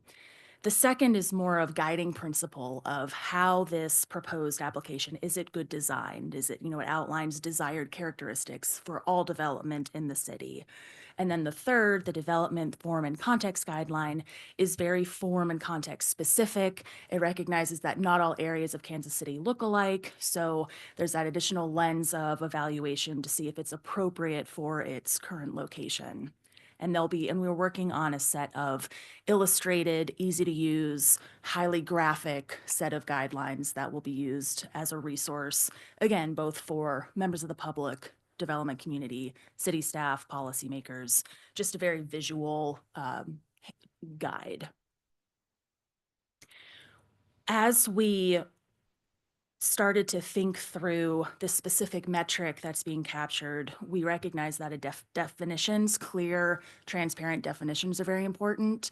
So the metric that we've started that you have perhaps seen on your staff reports is high, medium, and low. And we provide the definition of, if it gets the high designation, it advances multiple goals and guidelines, requires minimal corrections, and, all the way to low alignment, where maybe it doesn't advance, or it advances few goals and guidelines and perhaps requires multiple. So it's connected, the metric is connected to the staff comments and analysis as part of the review process for what's communicated and perhaps changed throughout before it gets to you. And then just to illustrate where you've seen it, it is now the new metric. It will be on the cover page of the staff report. And then this is just as part of the internal checklist, we've developed different sections for analysis and just to go through all of those 3 components I mentioned, what goals it supports, what design it supports. So there will be documentation provided about what went into staff analysis and what went into staff's, that metric, staff comments, any recommended conditions and corrections. So we're trying to provide make sure that the criteria is consistently applied, that there's clear definitions, and that throughout the development review process, things are transparent and efficient. And so, any questions? How can the planning commission help you? Anything we can do? I don't know. I think we would love some feedback from you on whether the checklist or the summary that we include in the staff reports, usually under criteria A, is helpful, so that we can calibrate that to make sure that we're giving you information that's helpful for you as you look at cases. And particularly in judging those or evaluating those against the playbook goals and strategies. So it doesn't have to be today. It can be as you think of this over the next few months and look at your staff reports with that in mind. So just one point of clarification, that checklist then does include them reviewing the area plan that is related? That's correct. Okay. One thing that I think might be interesting to receive guidance on, certain things work really well in 20-year increments, some things don't. And so when we're reviewing a project in a part of the city that has an outdated area plan, you all providing context as to, what outdated means or what it is, or clearly there'll be nuance, but occasionally I'll be talking to people and they'll discuss how something fits or doesn't fit an area plan and how this area plan's 15 years old or this one's 5 years old. And, I think that we'll find things that it could be an area plan that was revised recently, but it still has things that are outdated. So kind of having some sort of general guideline as to if there's a way to weight that, or if we should weight it, or if there's certain aspects that should be weighted, that could be interesting. Ultimately, there might not be anything that can be universally encouraged or referenced. Mhm. Thank you. We'll look into how to incorporate that moving forward. Okay. Thank you very much. We appreciate it. And then just, potentially on upcoming agendas for 2025, other playbook initiatives are some working on making some text amendments to the development code. Again, having the draft development form and context guidelines before you all. We're also working on a displacement mitigation plan. There'll, I'm sure, be an annual report at some point. But if this is helpful as an additional discussion, happy to continue to keep you informed and periodic up instead of all at once. Can you repeat that last plan you mentioned? You kind of went through that kind of fast. The displacement mitigation plan Okay, per council resolution. okay. Yeah, at your next meeting, Jennifer said, we're working with Wilson and Company on some code amendments specifically related to large format industrial uses and parking. And so they're going to come and kind of give you an overview as we kick off that process, because that will be occurring in the winter, spring of 2025. And we'll also provide an update on our intended community engagement. Thank you. Okay. Kind of off subject a little bit, since you're talking about updating the KCI area plan. What's the status of that one moratorium that I think I saw? That will be on your January 15th agenda also. But yes, Council Member Willett has introduced an ordinance proposing a moratorium on industrial rezoning or rezoning to MPD involving industrial uses. And that'll be on your next docket for public hearing. And how does that affect current docket item 3, 1, 2, and 3? That's a good question. The way the ordinance is currently written, it would not prevent that docket item from moving forward. It's possible that that language could be amended, but as currently presented, Envision could move forward still. Okay. All right. Thank you. Anything else to come before the planning commission? Seeing none, motion to adjourn. Thank you, everybody. Happy holidays to you. Enjoy time with your family and Santa Claus. And your bottles on first. You're what on the first? Your bottles. Oh, okay. Bottles, Don't okay. drive. Don't drink and Yeah. drive though. Yeah, stay home.